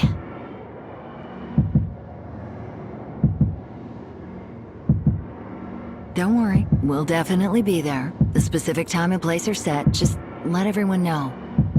As for Yako, it's Barry again. I get a headache every time I hear her name. Looks like Barry is quite the celebrity, huh? You have no idea. Today, she's handing out funeral promotion flyers to kids, and tomorrow she'll sell joint burial plots at weddings. Just the other day, she nearly stuffed a drunk into a body bag. After all these great deeds, a blessing for an orphan who just lost their father doesn't even shock me anymore. Mr. O'Reilly's supposed to be a reliable mortician. How could he have trained someone like Barry? That's unfair to O'Reilly. He's been a mortician in Asperia for years, and Barry only became his apprentice a few months ago. If it weren't for his age, he probably wouldn't have taken her on. So, does Mr. O'Reilly have any other apprentices? Not many people want to be a mortician, dealing with corpses every day. Not to mention the Hypnos Agency has special services that other funeral homes would never take on. Like what?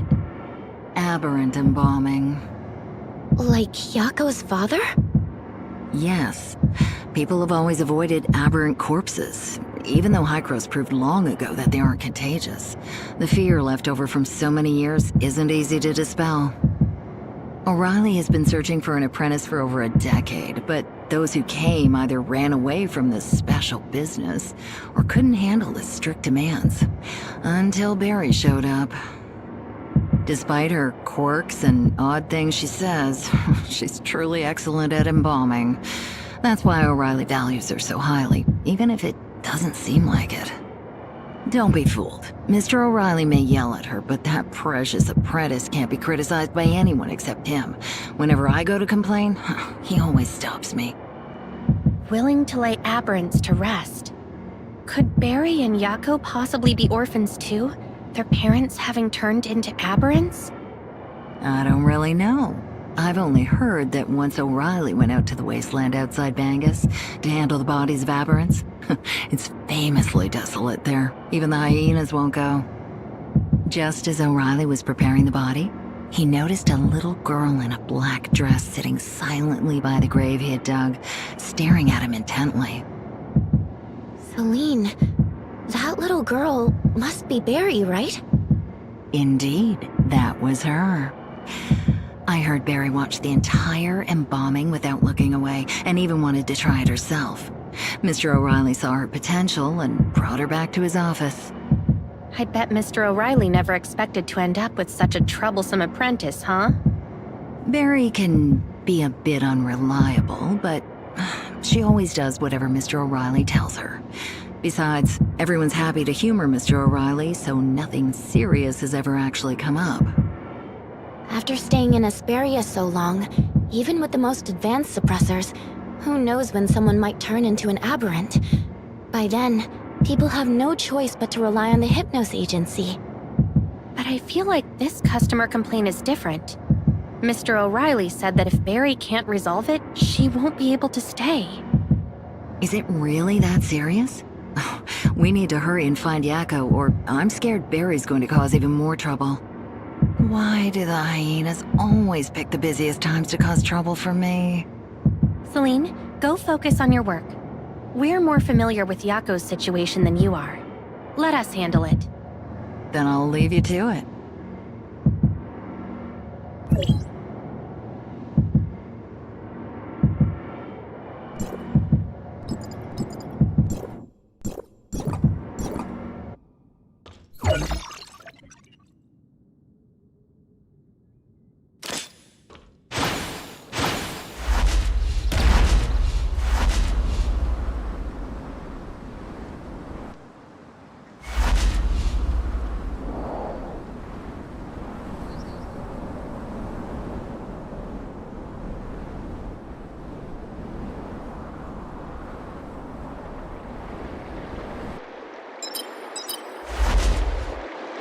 That should be the riverbank Celine mentioned. The one Yakko often visits. Hey, is that Barry? Hey, Yakko, try this seaweed. It's my favorite, so crunchy and delicious. Not a fan, huh? No worries. Want me to do some magic for you? It'll be amazing. Come on. Karen, put on the whole show for him. Is she trying to cheer Yakko up? Hey! Don't go, Yakko! I'm really serious. Please withdraw the complaint. Hey, isn't that Yakko? What are you doing spacing out here? Aren't you supposed to be going home to take care of your dad today? Oh, wait. Yakko's dad turned into a monster and almost ate him. We need to stay away from him. Be careful not to get infected. You're all wrong. My dad isn't a monster. They're just two... You little brats. Stop bothering my client. Who are you? What does it matter to you? Wait a second. I know her. She's the one performing tricks at Bangus Port, and she's known for forcing things on people. My mom told me to stay away from her. What's there to be scared of with magic tricks? Plus, you get some free stuff to grab. That's my favorite. Don't go over there. My mom said she's the Reaper's messenger. We're absolutely not allowed to watch her magic show or bring her things home, or it'll bring misfortune on the family. Looks like I'm still a bit famous. You two, hold on to these flyers. If you don't hand them out to 20 people within 10 days, you'll suffer misfortune. No, don't come any closer.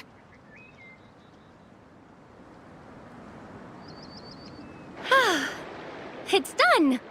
How's that, Yakko? My flyer of misfortune was awesome, right? Want me to make a few for you for self-defense? Why so quiet? Captivated by my charm? Since I helped chase off those annoying kids, why don't you withdraw that complaint? Pretty please? You went through all that trouble just to get me to withdraw the complaint? Of course!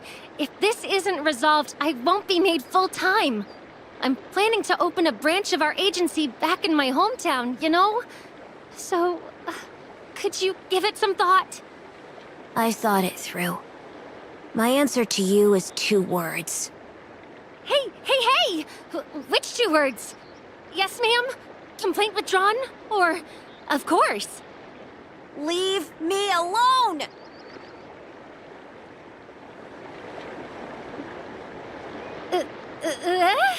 Leave me alone? That's clearly 3 words. Yakko, what else do I have to do to make you happy? Barry, at this rate, I think Celine's going to end up with another harassment complaint soon. Oh, the Reaper. You're here. I've tried so hard to make him happy. Why is he still so angry? You chased off those kids who were bullying Yakko and protected him. That was good. But have you considered that Yakko doesn't actually want to be happy right now? He needs something else. Something else? Like what? He just needs time to mourn. My master did say the bereaved need time to grieve. So there's always a moment of silence at funerals. But Yako already had his moment of silence at his father's funeral. That's just the beginning of mourning, not the end. It's a feeling you can't really understand unless you've experienced it yourself. Why can't you just tell me what I can do to help Yako's mourning come to an end faster?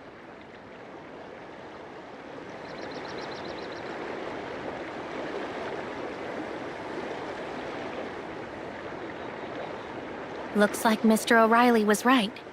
She really isn't ready to become a full-time employee yet. Not understanding this feeling just shows how fortunate you are, Barry. If I could, I'd like to be as lucky as her. No one can escape loss forever, but experiencing it a little later isn't so bad. Barry, just give Yako some time, all right? These things can't be rushed. But I am in a rush. Authorizer, Valkyrie wants to see us. The heirs of Ida? Perfect. I have a few things I want to discuss with her, too. Barry, we've got work to do, so let's head out. Don't bother Yako yet. The more you rush him, the worse it gets. If Scarl were to die in front of me now, would I finally understand Yako? But he's not here. Fine. Since I can't resolve the customer complaint right now, and my master won't let me do anything else, I guess I'll just focus on my own matters for the time being. My dear Reaper, I'll bring you back to Lockhart. Ow! Why does it still hurt? Even though the death contract failed, at least I've ruled out one wrong option. If that person isn't the Reaper, then it must be Shirley, right? I need to find a way to separate them so I can verify whether Shirley is the Reaper.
Weird.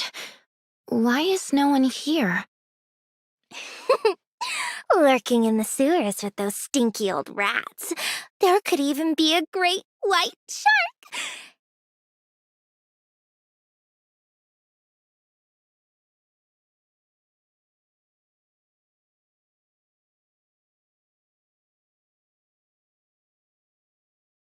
It's a rare date. How could Salady allow any third wheels to interrupt us? Right, Shirley? Salady? Wait, that wasn't Valkyrie who contacted me just now. It was you? Bingo! Just as I thought. Shirley not only has overwhelming power, but her intellect and reflexes are perfect too. No wonder Salady is such a big fan. Salady, that angel of clemency who has been chatting with me about Shirley? What are you doing here? Oh, hey, babe. We finally meet. Remember the riddle game we played in Kylo? So, she really did harass you on my account. Back in Kylo, she was stalking me, sending all sorts of weird gifts and letters. I thought she was just joking about it, but she's actually a stalker?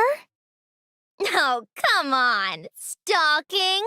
That was clearly Salady's gushing love gaze. She just wanted to be as close as possible to the sage's most beloved creation. And breathe the same air as Shirley. Ew. She thinks she's the best angel of clemency, so she's always trying to challenge me to prove it. Oh, no. It's not a challenge. It's an intimate communion between two souls and bodies. Salady only wants to pay the highest tribute to the sage's masterpiece. My dear Shirley. So everything in the chat logs is true. That's a problem. She's been harassing you all this time. Why didn't you tell me? I thought you already had too much to deal with in Kylo, and I didn't want to burden you, so I kept it from you. Your problems will never be a burden. Hey! You two are so busy whispering to each other, you forgot about old Salady, huh? Back in Kylo, Frick told Salady to carry out a secret operation and not to cause any trouble. You guys won't even play with Salady. She's about to explode from all this pent-up anger! Looks like Salady won't rest until she gets a fight today. Quick, let Salady experience Nemesis's full power. Wait, you two. It's too late to run now. Salady can take your head off with just a wave of her head. It hurts so much. What's happening? Ow.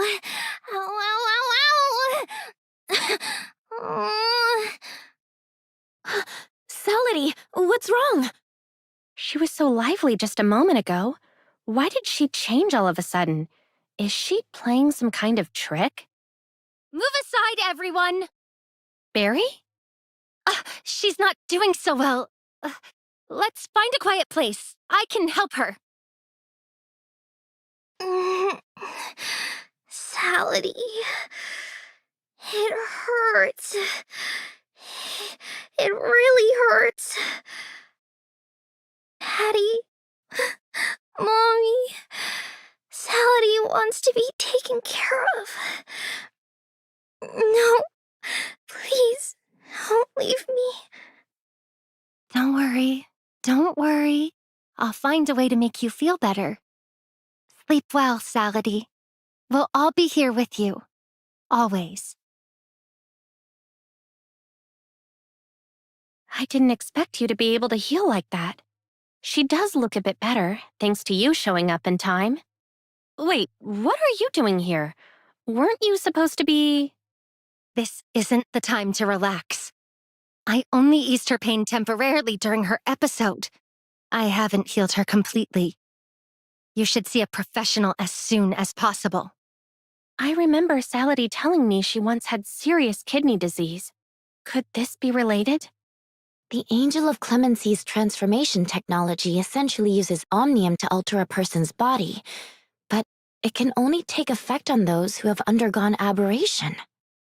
So, her problem is probably more complicated. I've already notified Valkyrie. She should know what to do. I don't even know what you mean by Valkyrie or the Angel of Clemency, but I doubt any of that will cure her. Why do you say that? Do you even know what's wrong with her? I don't think she could have survived such severe organ failure.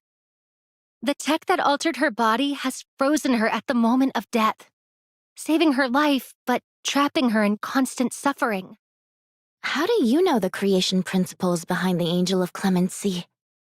Is this the creation principle behind the Angel of Clemency? The specifics are complex, but broadly speaking, it involves using modified technology to halt the aberration, allowing the body to stay in the process of aberration. Or something like that. I don't know anything about your omnium technology. I'm just talking about what I've seen. Have you seen any other angels of clemency? We have many people like that in Lockhart. Lockhart? It seems it's time for a proper introduction. My name is Barry. I'm from Lockhart, and I'm 216 years old. I've come to welcome the Reaper's prophesized return. Don't believe me? I'm telling the truth. About 1,000 years ago, the Reaper was cast from Lockhart, so we no longer die. In vengeance, the Reaper cursed us with eternal suffering and punishment. Countless people from Lockhart live in unending pain because of this divine punishment, just like this child. There is no cure for them. Only death. Death? Do you really think Salady's illness can't be cured? As long as she lives, she will be haunted by this pain. Only death can bring her peace. I came to bring the Reaper home and give the people of Lockhart peace. So, I suggest you— Enough, Barry. Salady has just found some peace. She's fighting tooth and nail to stay alive, so she sought the angels of clemency for help. We're all trying to save her. How can you say that? I don't care how old you are, where you're from, or your myths. All I know is that there's someone right in front of me who's fighting to live, and you have no right to condemn her to death. I just don't want to see her living in pain, dragging you all down with her. You can endure this for a day or two, but you can't keep this kind of thing up forever. At least right now, neither of us wants to give up. Valkyrie has brought word. She's contacted Dr. Claire, who's willing to help Salady. Then let's go. I also need to speak with Dr. Claire.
Thank goodness you took the right first aid measures in time. Otherwise, she might not have made it here.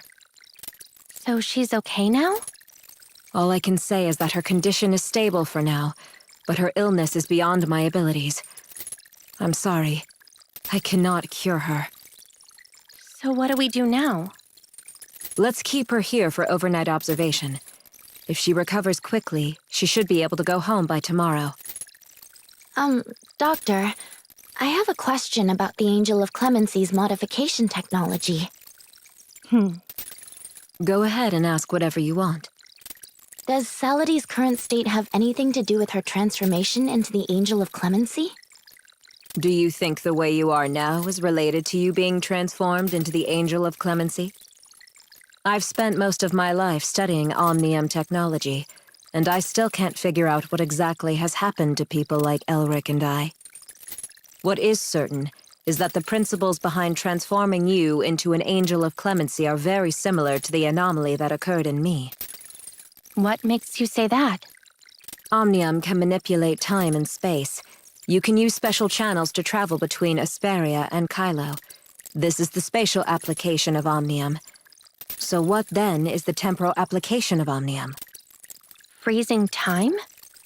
That's only the surface level. More precisely, Omnium prevents the particles that make up our body from changing, keeping the energy that sustains our existence unchanged. Barry mentioned earlier that the Angel of Clemency keeps us forever trapped in the moment of aberration. Is it the same principle? That's not entirely wrong. During the Cataclysm, the Omnium eruption directly altered my body. And for you, the aberration is like a personal cataclysm. Aberration is unstable, so we need machinery-based modifications to control it. Or rather, the Angel of Clemency's technology is keeping it from progressing further. But, Doctor, the spread of aberration is... Some things are beyond my abilities now. Perhaps it's you young ones who can find the answers. Doctor, you just said that the cataclysm transformed your body. What do you mean by that? Pretty much the same as you, right? What does that mean? You look like you're only in your teens or early 20s, but in reality, you're definitely older. Take me, for example. I've lived 50 years and still look about the same. Doctor, what are you talking about?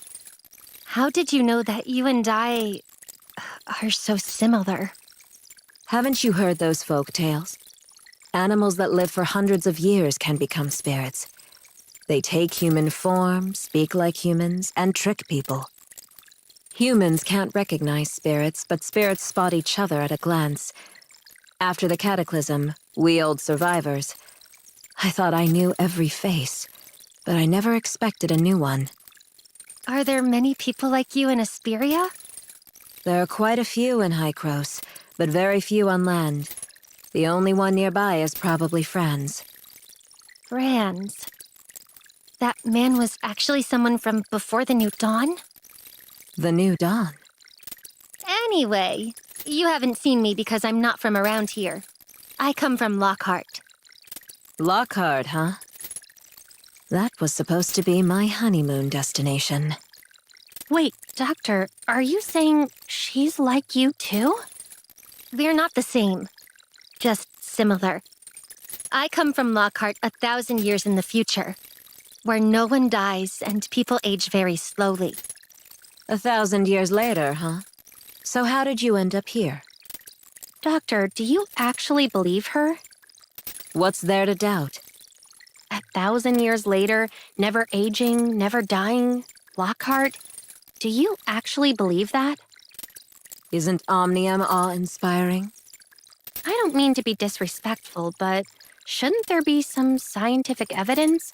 Like body exam data or something? Didn't I just say that?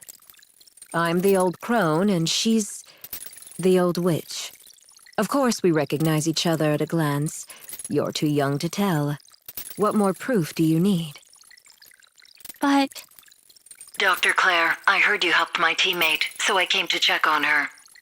I'm only helping this poor child because I'm doing Shirley and them a favor. The heirs of Ida are not welcome here. Valkyrie is just here to see Salady. Don't worry, there won't be any conflict, and we won't damage your equipment. All right. Then it's as you say. This is... I'm Barry. Hey, Barry. It's not often I see someone in a mood like that. Why don't we take a walk around Cetus Island and you can tell me about Lockhart? Let's leave this place to the patient and her friends.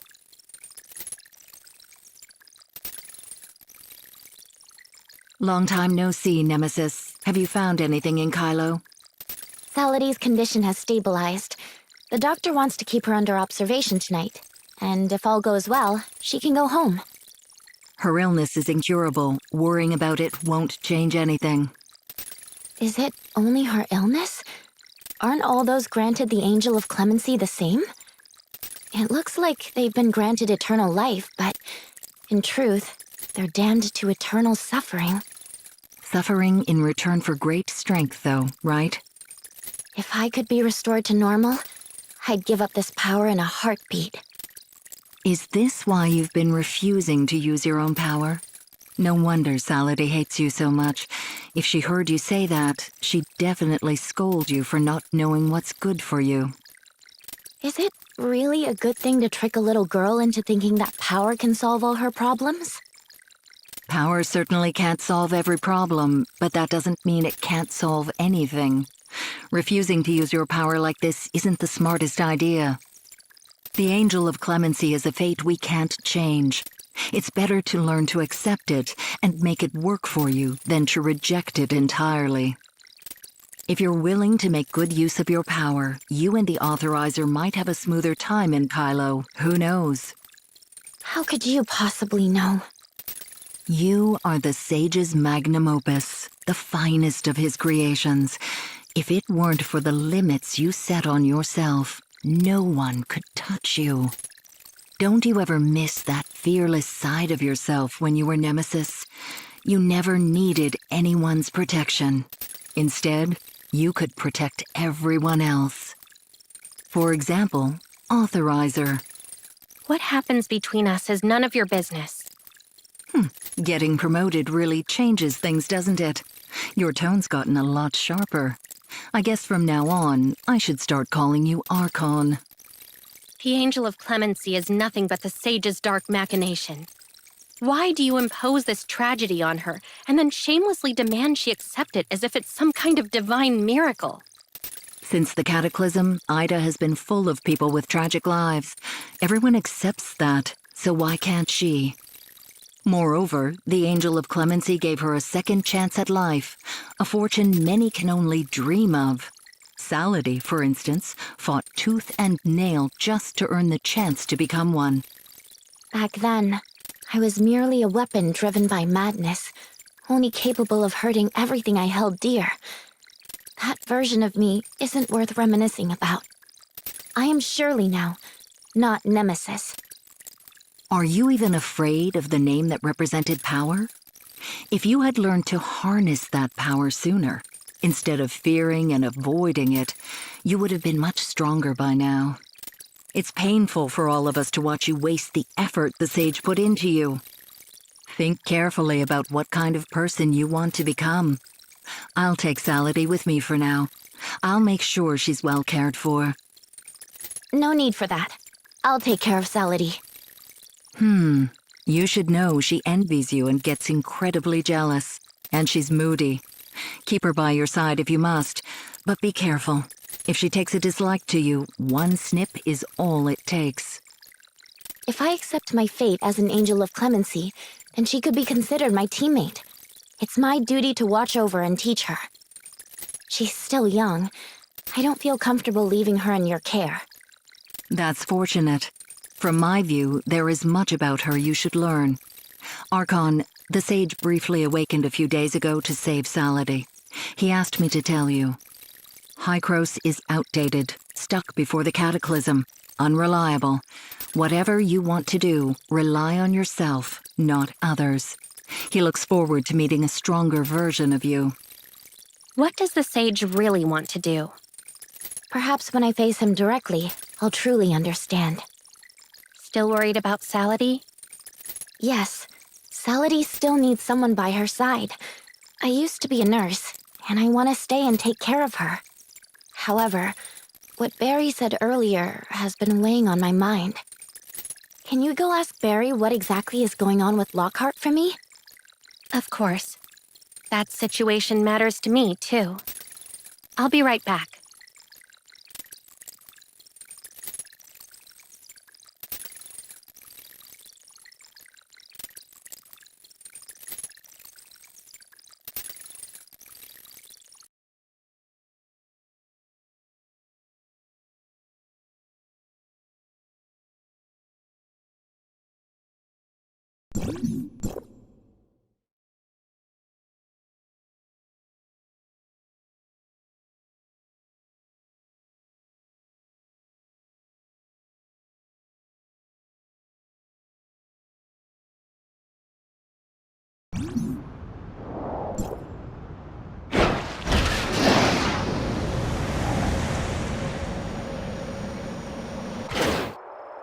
That's my story.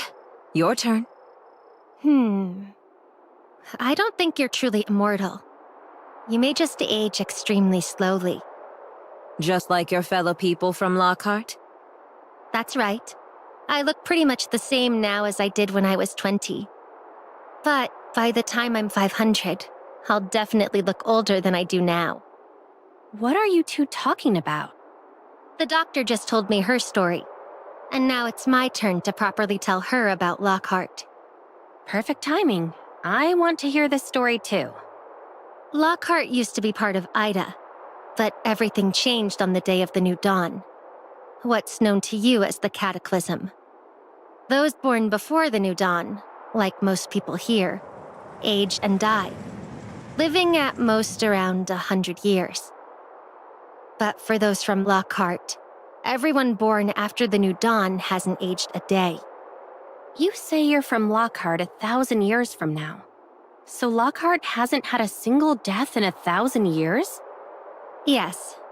According to our ancient legend, the new dawn marks the end of the divine war. The god of life triumphed over the god of death, and from that moment on, death has avoided Lockhart. The divine grants life, calls upon the people, punishes sinners, and favors the righteous. This is the unchanging belief of the Lockhart people. What does that mean? The divine grants life. Death is the end of life, yet also a beginning. This is the natural order in Talmark. Without death, how can there be rebirth? Over the past 1,000 years, Lockhart has seen steadily fewer newborns. Records show the most recent birth occurred roughly 150 years ago.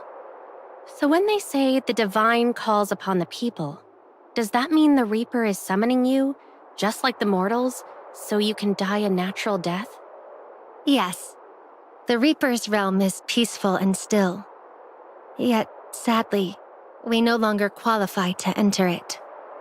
The divine punishes sinners means that those who stray from the god of death are sinners. That's why we suffer, tasting pain and immortality, never finding peace. Your immortality comes with a price? Your intuition is right.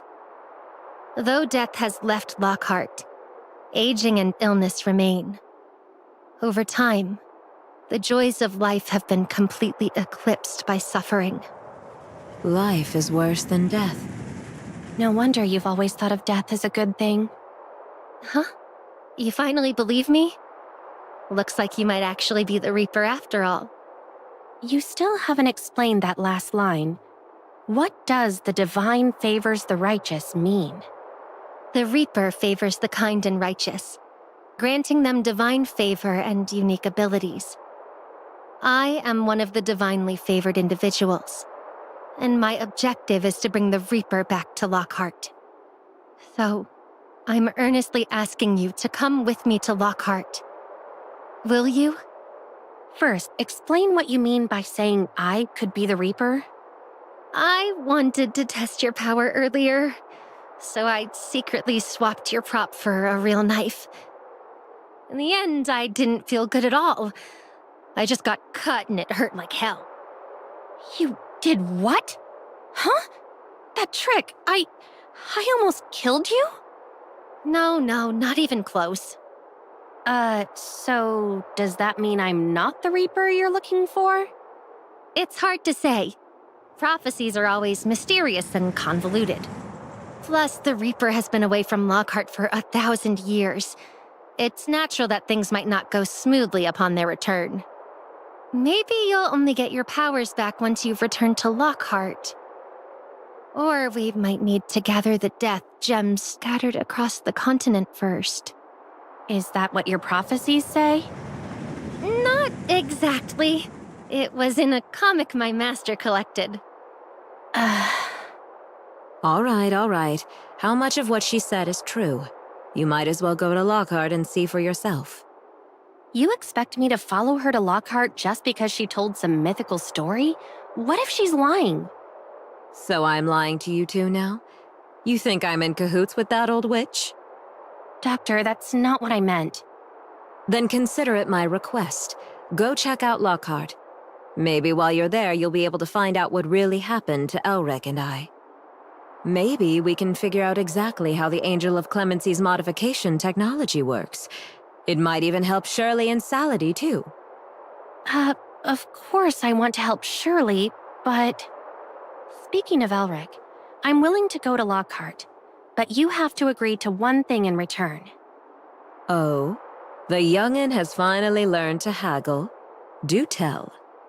Elric wants to meet you at the funeral to talk about the past. What funeral? Hypnos Agency has taken on the collective funeral arrangements for the Asperian victims from the Kylo space station, and my master is currently preparing the entire thing. Kylo. If he wants to reminisce, let him. Huh? So that means you and Shirley are willing to come with me to Lockhart? Maybe I should discuss it with Shirley a bit more first. Then I'll take that as a yes from all of you. Once the funeral is over and I sort out the complaint, I'll take you all back to Lockhart.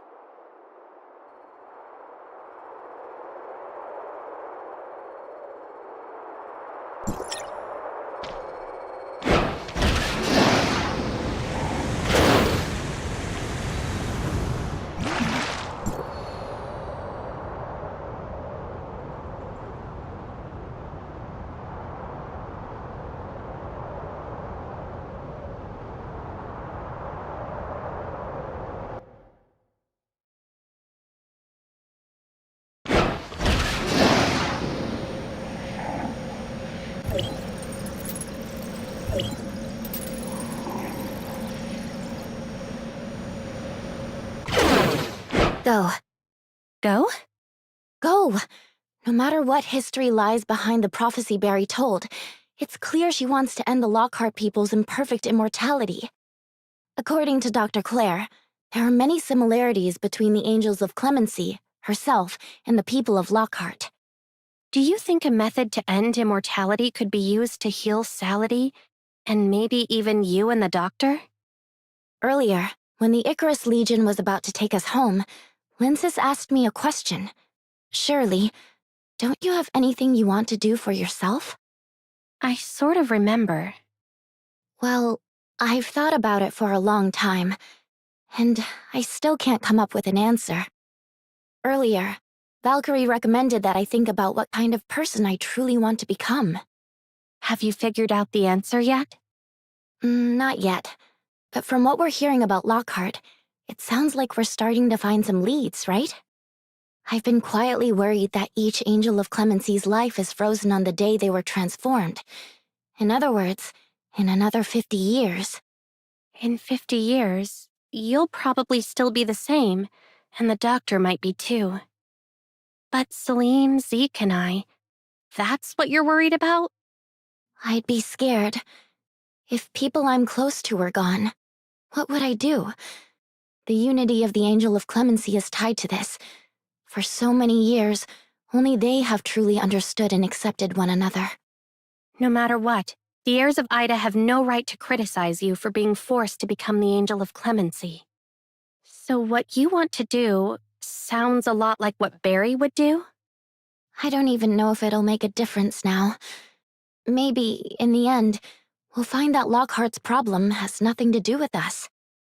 But at least now, I'm sure of one thing. I want to figure this out. If it really helps Saladin and the others, that would be quite lucky, wouldn't it? I get it. No matter what you choose, I'll be right there by your side. You've always been the one to support me. So now it's my turn to support you. Archon, the funeral site is nearly ready. If you have a moment, please come and take a look. Looks like it's time to go. By the way, let's not tell Barry we're going to Lockhart yet. We don't want her to get too excited and forget the more important things at hand.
Make sure you eat well, sleep well, exercise, and study.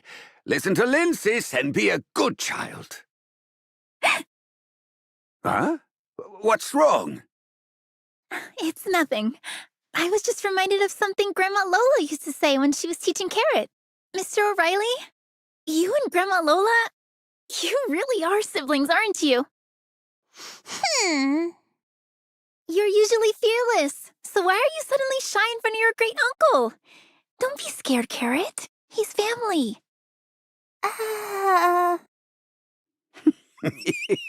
It's all right, little Carrot.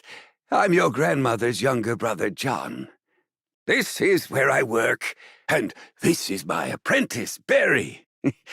Come by any time you're free. It seems Carrot still needs a little more time to adjust. I'll take her to prepare for the funeral broadcast. See you later. Go on, Barry. Don't we still need to talk about the customer complaint?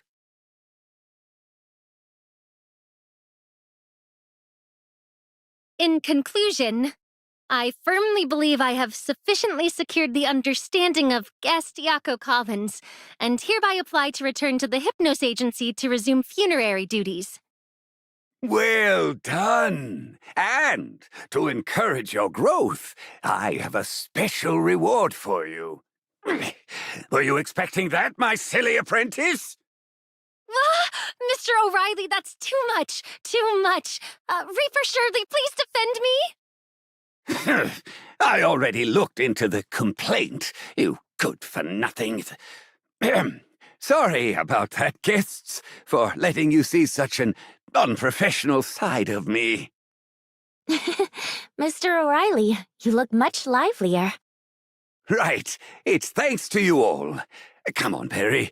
Hurry and get the invitations ready. Don't just stand there. Yes, Master. Do you agree to let me take part in the Hypnos Agency's other activities? What do you think? I'm getting on in years. Do you really expect me to pull off such a grand funeral? Are you trying to work your master to death? Hooray! Long live Mr. O'Reilly! You fool. What person actually lives forever? Mr. O'Reilly?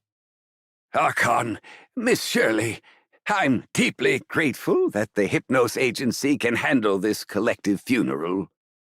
We should be the ones saying thank you. Is there anything else we can help with? That's not necessary. Franz and Hilda have already brought quite a few people to help out, including 2 Kylian folks. Since everyone is working so hard, we can't just stand around. Mr. O'Reilly, let us know what we can help with.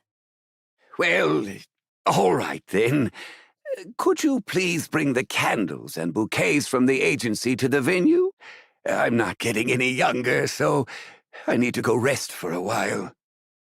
Barry, after you send out the invitations, remember to wake me up. I still need to deliver the eulogy for our fallen compatriots. Got it, Master.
The setup is complete.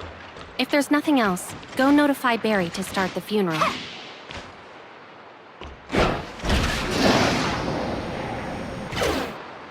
Black feathers that glide across the stars. Carry away my whispers. Barry, I'm all set over here. Let's get started. Please, esteemed guests, step forward and join me in bidding our final farewell to the departed.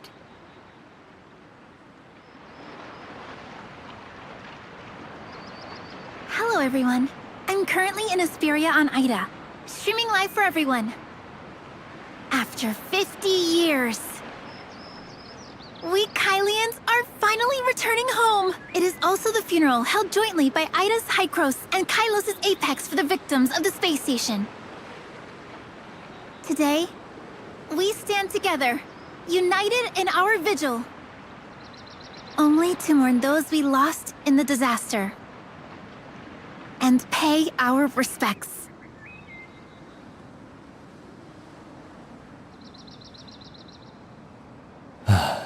The victims from Vera have also returned home, fallen leaves finally returning to their roots. Now, let us all observe a moment of silence for our loved ones, friends, and fellow citizens who perished in the disaster.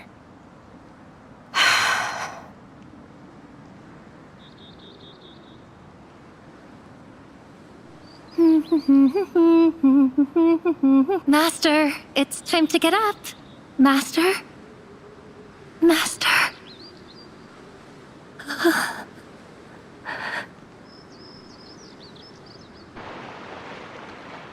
Authorizer, are you okay? I remember you telling Barry that the moment of silence is only the beginning of mourning, not the end. At least now they can begin to grieve. Antoria, those who entered hyperspace and other Defense Force members are still missing. We can't even hold funerals for them. Do you think there's still a chance they're alive? I want to believe so. Then let's go bring them back. The knowledge to activate the hyperspace gate is still stored on the network. Does that mean we have one more thing to do in Lockhart? Well, if we really want to find Antoria, we'll have to build the Tower of Fantasy first, reconnect all of Ida's lands, and then trigger a global origin resonance.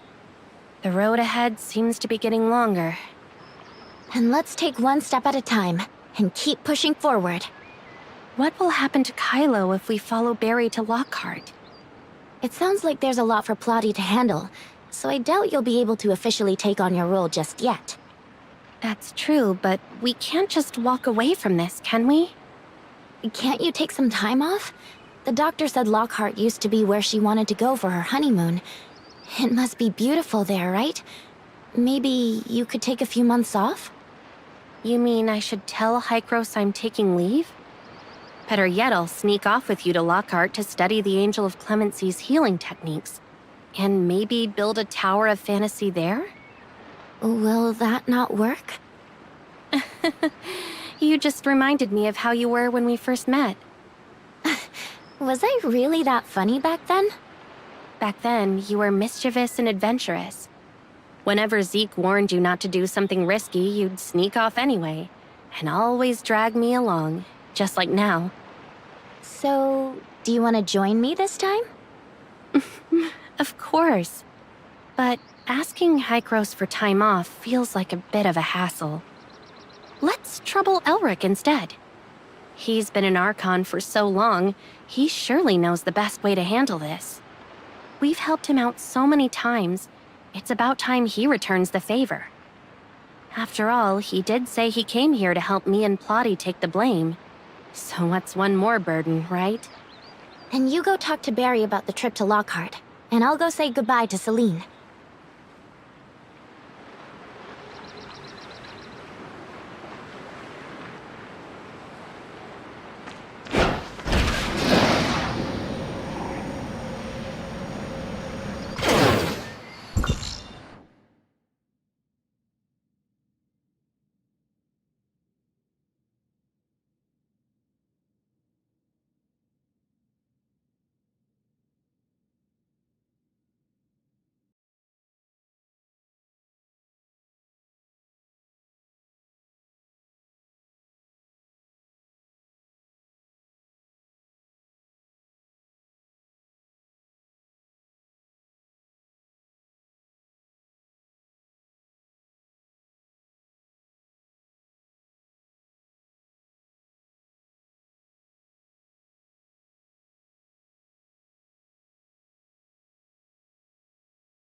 Why is it closed? Where did Barry go? Could something have happened? Let me go check around.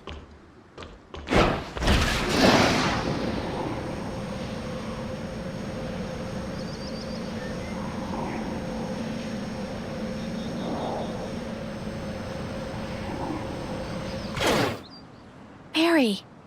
What are you doing here? Mr. O'Reilly, His health had been declining for a while. But fortunately, he didn't suffer much when he passed. My master spent his entire life conducting funerals and presiding over all kinds of ceremonies. At those funerals, what he saw most were tears, and what he heard most were cries. If I were the one who died, seeing all these tears, I don't think I could bear crossing the Styx, he always said. Long ago, my master had already decided how he wanted to be interred and where he'd want to be buried. From here, you can look out over all of Bangus Port. Countless smiling faces and the lively sounds of life. He would have liked it, don't you think? Barry, I'm very sorry about Mr. O'Reilly's departure. If you need any help, just let me know. Don't keep your sadness to yourself. Sad? How could that be? I'm actually glad my master was able to set off this way. How could I be sad? If you keep it all bottled up. I said I'm not sad, so I'm not sad. I'm just... Just what? I just feel a bit strange. Like there's suddenly a void inside me. And I don't know what to do. I used to blame him for not understanding me, always scolding me. And sometimes, I even wanted to avoid him. But now, I suddenly want to apologize to my master. Apologize? I shouldn't have said his cooking was awful, or that his taste in clothes was terrible. I still have so much I want to tell him. Do you think Yako felt the same way when he came to see me back then? Yes. This is what grief feels like. So this is what grief feels like. It's my first time experiencing the death of someone close to me. It's nothing like I imagined. No wonder Yako was angry, and Mr. O'Reilly was scolding me. Yako's dad passed away a few days ago, and he's still grieving. How much longer do I have to grieve? It'll take a long time. I lost a friend about a year ago, and I still don't feel like I've fully moved on. It was my first time experiencing this, and I don't even know how to talk about it. Isn't there some way I can feel better faster? Everyone has their own way of dealing with this. I choose to take on the responsibilities my friend left behind and keep myself busy with endless work. But you said you still haven't moved on. So it seems doing this hasn't helped much. Maybe try Yako's way. He came to you back then to talk. You can open up to someone you trust too. Have you ever talked to someone about it? Shirley once wanted to help me carry the burden, but I chose to avoid it back then. Wait, I was trying to give you advice. How did it end up with you helping me instead? Maybe I should try to open up. Shirley would be willing to listen, right? Fine. Since these feelings won't be resolved anytime soon, I'll set them aside. I still have work to finish. Mr. O'Reilly entrusted this to me. How's the funeral going? Is everything all right?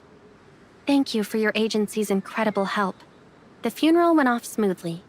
Franz really recommended the right person. I'm really sorry. I promised I'd help, but I messed up again. If Mr. O'Reilly were still here, he'd definitely be angry with me. As an immortal, Maybe I'm simply not suited to be a mortician. Don't say that. If O'Reilly saw today's funeral, he'd be proud of you. Thanks to your success today, I've got an even bigger task for you.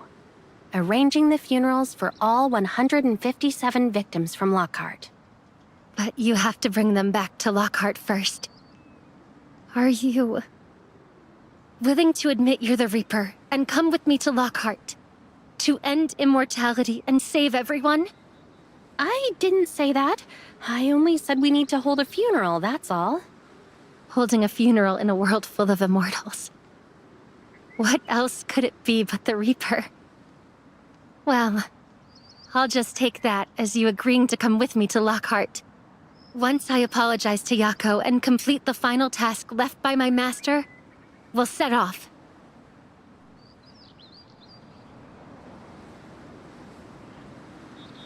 My master's final arrangements are taken care of.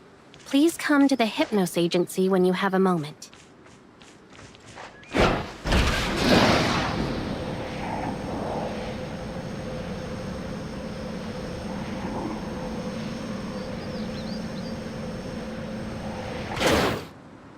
Huh. Why are there so many people at the entrance? I see. O'Reilly's will said he wanted a simple funeral. That old rascal. Well, since it was his wish, there's nothing we can do. Yes, thank you for your understanding. I'm sure my master would be very happy to see you. Is this the Hypnos Agency the flyer mentioned? It's my first time here. Barry, I haven't seen you in days. Do you still perform magic at the port? Absolutely. In a few days, I'll be staging an unprecedented act as my final curtain call. They say the more sensible a child is, the more they're cherished. You used to be such a handful, driving everyone crazy. And now you've become so quiet. Don't be too sad, okay? Child. Thank you, Miss Eureka. Don't worry, I'm feeling much better now. Well then, we'll be on our way. If you need any help, just let us know. Thank you. Thank you, everyone. Goodbye.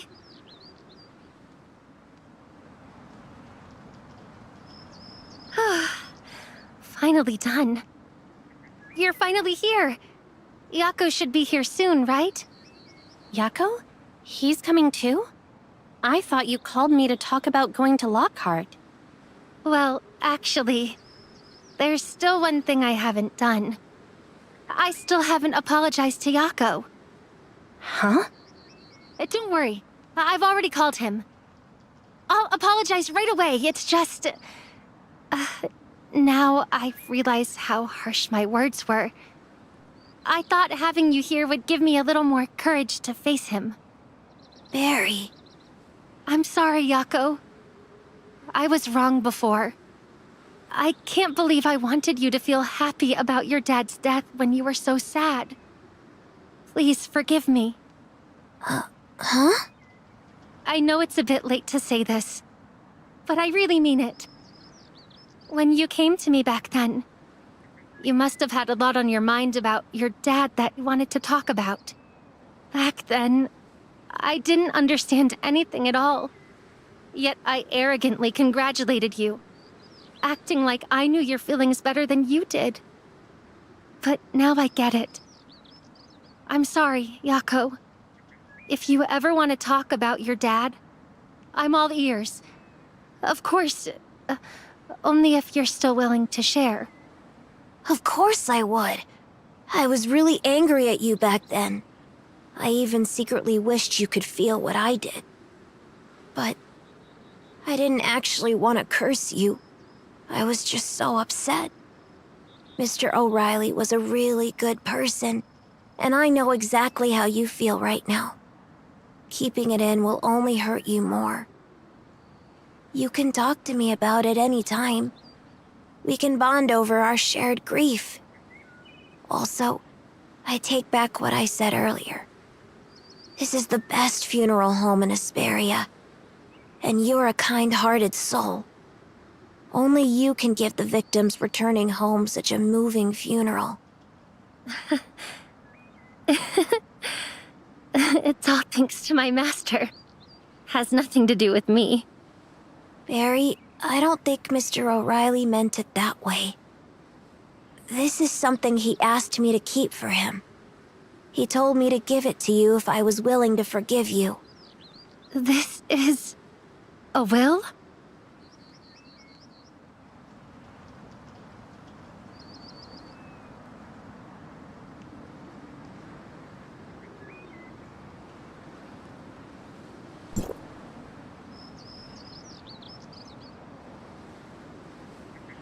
Experience the loss of someone important.